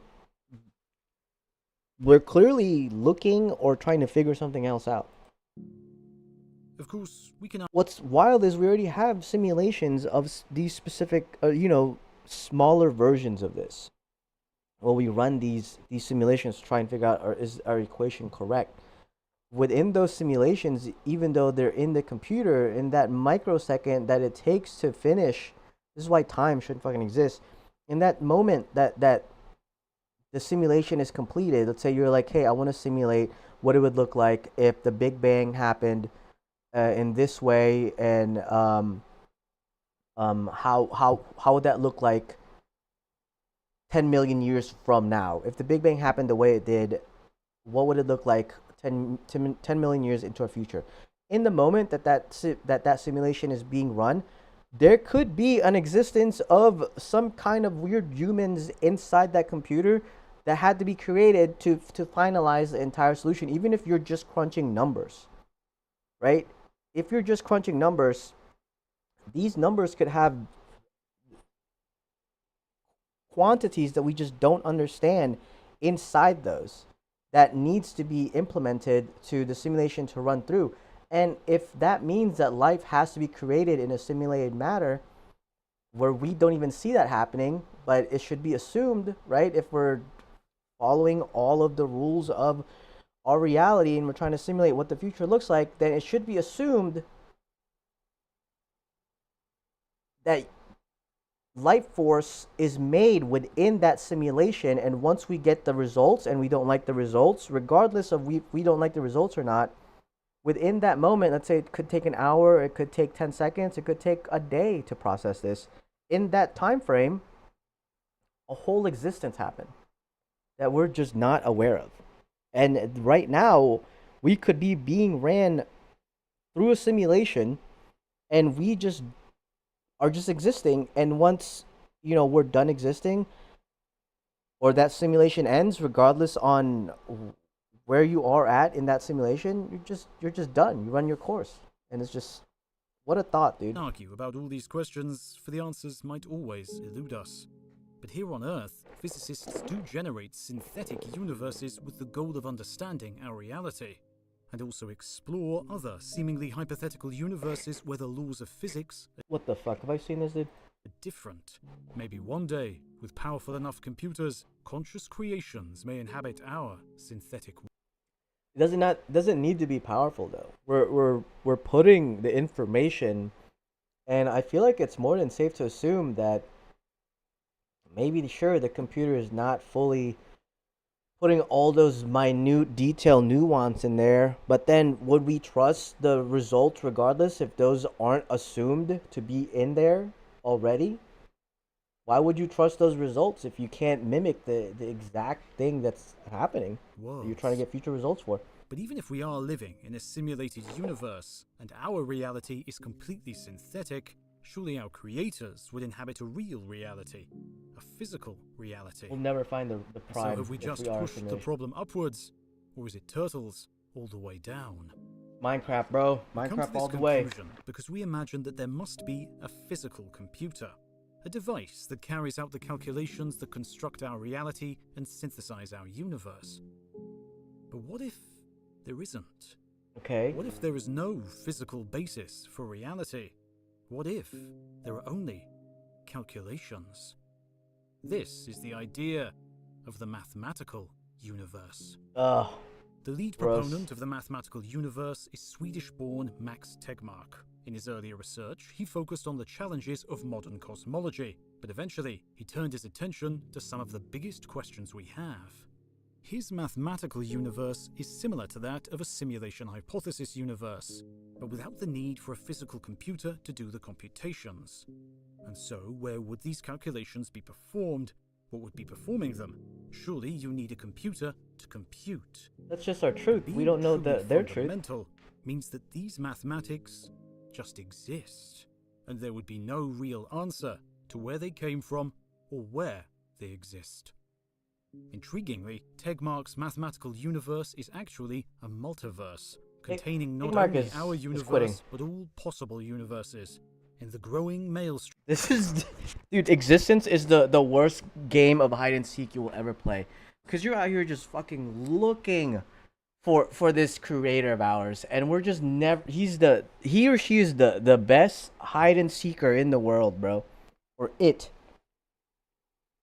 Of mathematical calculations, there is not Universe, only our particular multiverse, reality, galaxy, all possible existence. realities, each defined by distinct mathematical structures of their own. Across this multiverse, there should be mathematics similar to our own, with multiple versions of you, whatever you really are, out there. Of course, there will be other universes which are quite different to our own, different in terms of the strengths of the fundamental forces or dimensions of space and time. The library of possible mathematics is immense, possibly infinite, and definitely much larger than the subset of mathematical structures we use to describe our cosmos.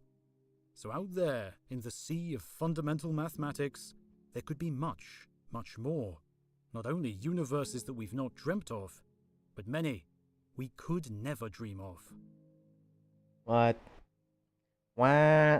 That's a good video. One last horror, one prospect of reality Oh, what? exists in this mathematical universe, and it is tied to infinity. Ugh, Every so the often, worst word within in the infinite existence. sea of Next to time. calculations, just the right calculations will randomly Infinity, come dude. together. These calculations will look just like your mind, a mind filled with your memories and reality. In just an instant, you will be created, maybe considering an apple. Of course, to this brand new mind with all its memories, everything seems completely normal. They remember the big events from their lives and picking the apple from the tree. But the existence of this mind is only temporary, only a mathematical fluctuation. As quickly as the mathematical structure of this mind came into being, it vanishes back into the wash. This consciousness, with experiences of reality as real as ours, is doomed to disappear in an instant. I think we need to think of the Big Bang more akin to like the Buddhist and Hinduistic like mythos of I don't want to say God, but God of God breathing, right? So in Hinduism and Buddhism, because they're somewhat closely related, God breathes and the universe, expands and contracts. And these Very relatively close to tiny this. fluctuations in the mathematics would massively outweigh the likelihood of our entire cosmos. And so, how do you know that you are not one of these minds that will vanish in a moment? How do you know that anything We you are think rocks. is real was there a moment ago? How do you know that you are not about to wink out of existence? By now you might be thinking, well, this is ridiculous. I know that I'm not a mathematical structure, and I remember what has happened to me. There's no chance that I'm a temporary existence. Those could all be I know fake, that bro. I am truly real. But unfortunately, getting rid of the mathematical universe does not fix the problem.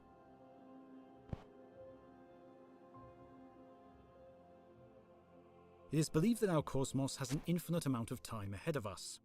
And for this infinity, the universe is going to be cold and empty, long after the last star has died and the final black hole has evaporated into the background.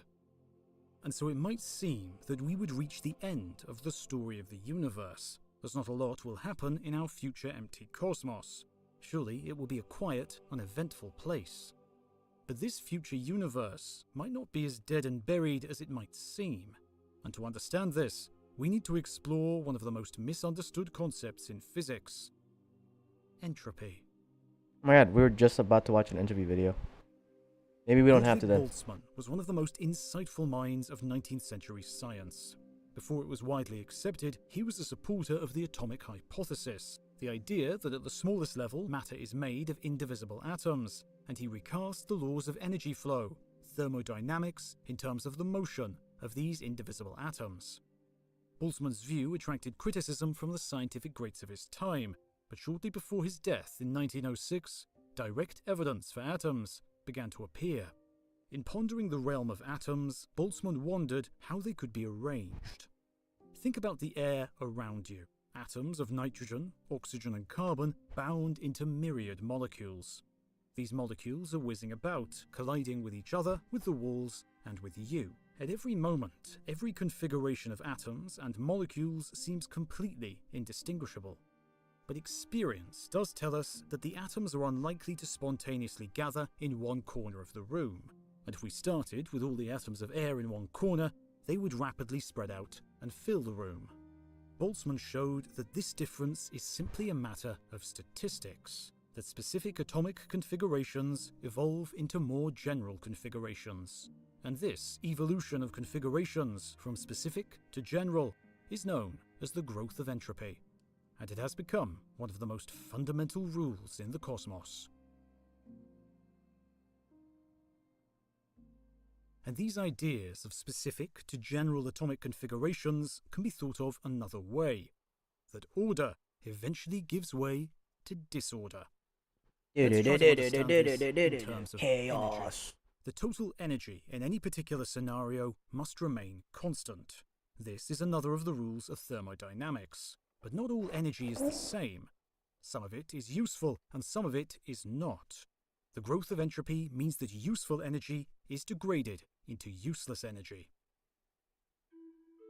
Imagine you have a cylinder of compressed air. This scenario is a little like the situation where you have all your air in the corner of the room. This highly specific case is said to have low entropy as it has lots of useful energy.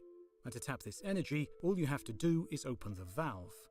The rush of air from the valve can be used to spin a wheel, and this spinning wheel can be used to do some useful work, such as generate an electric current. But eventually, when all the pressures have equalized, the rush of air stops, the wheel stops spinning, and no more useful energy can be extracted. This is true of every physical process, with useful energy constantly degraded into useless energy. Indeed, your body is constantly fighting the growth of entropy, but to do so, you need a supply of concentrated energy from the food you eat, which you process into more useless energy in the form of waste and an infrared glow. You are doing your part in constantly increasing the entropy of the universe. Entropy has been rising since the dawn of time, with useful energy constantly diminishing, and the question of why the universe was born with extremely low entropy, so lots of useful energy, is still unanswered. But eventually, in the far distant future, there will be no useful energy left in the cosmos, and the universe will have entered the state of maximum entropy. So wouldn't the most sustainable thing that we can do is figure out how to utilize the useless energy and convert it to useful energy? And then that would ensure sustainability for the rest of existence and leave us in a trap of net zero neutrality and never die. And so, as we have seen before, it appears that we have reached the end of our story for what can happen in this maximum entropy cosmos with no useful energy available. But remember, the rules of thermodynamics laid out by Boltzmann are statistical in nature, and in these statistics, bound by probabilities, even the seemingly impossible can eventually happen. Perhaps the air in your room could spontaneously gather into a single corner. That'd be crazy. Billiard balls could rearrange into their starting formation. Boltzmann said that whilst this is highly improbable, if we wait long enough, it must happen. How long might be a very long time, much longer than the current age of the universe, but if there is one thing the future cosmos will have in abundance, it is time. I'm telling you, time isn't real, bro. The future universe. Order will sometimes spontaneously arise. Every so often, the laws of thermodynamics and quantum mechanics will fluctuate. These fluctuations will in general bring some particles into being before they fluctuate away again, the universe going back to being quiet and uneventful. But even rarer than every so often, fluctuations will bring more substantial things into being. Vanishingly rarely, the complexity of a human mind will fluctuate into existence. Usually, these will be a blank slate, not thinking a single thought before vanishing again. But rarer still, a mind with memories and experiences will occur. These ethereal minds are known as Boltzmann brains and are extremely rare events, but with infinite time available, they will appear again and again and again. And over again, even your exact consciousness will pop into existence. Your consciousness, with all of your memories and experiences, an infinite number of times. And so, picking one of these at random, you are much more likely to be a Boltzmann's brain in a cold, dead universe than a physical, fleshy human enjoying a green, ripe apple. You, the mind watching this video, temporary. Your existence simply a fluctuation. In an instant, you will be gone. What movie is that? That should look kind of sick. Well, I mean, relatively to me, that instant is a long ass time. Like, relatively to the universe. So you think how long the universe is. If you're living for an instant of that, you know, how long it existed, maybe that's why we live for 100 years, bro. Because that shit is a long ass time. Jesus. All right. I was gonna watch this one by Veritasium. But I wasn't expecting the shit to be 4 hours long. So I'm not gonna do that. Thanks for watching, everyone, and maybe we'll watch that one later. But learned a lot. Super cool. Um, we'll see how this like incorporates into the book, and I'm sure it will. There's a lot of things in here because like we're taking time away from the book. Like no one's gonna have time, so we really need to like ponder our brain of how that actually interacts with the surrounding environment and what that kind of looks like. Um, for people that can perceive time based relative to people that can't perceive time. So that's an interesting topic. But all right,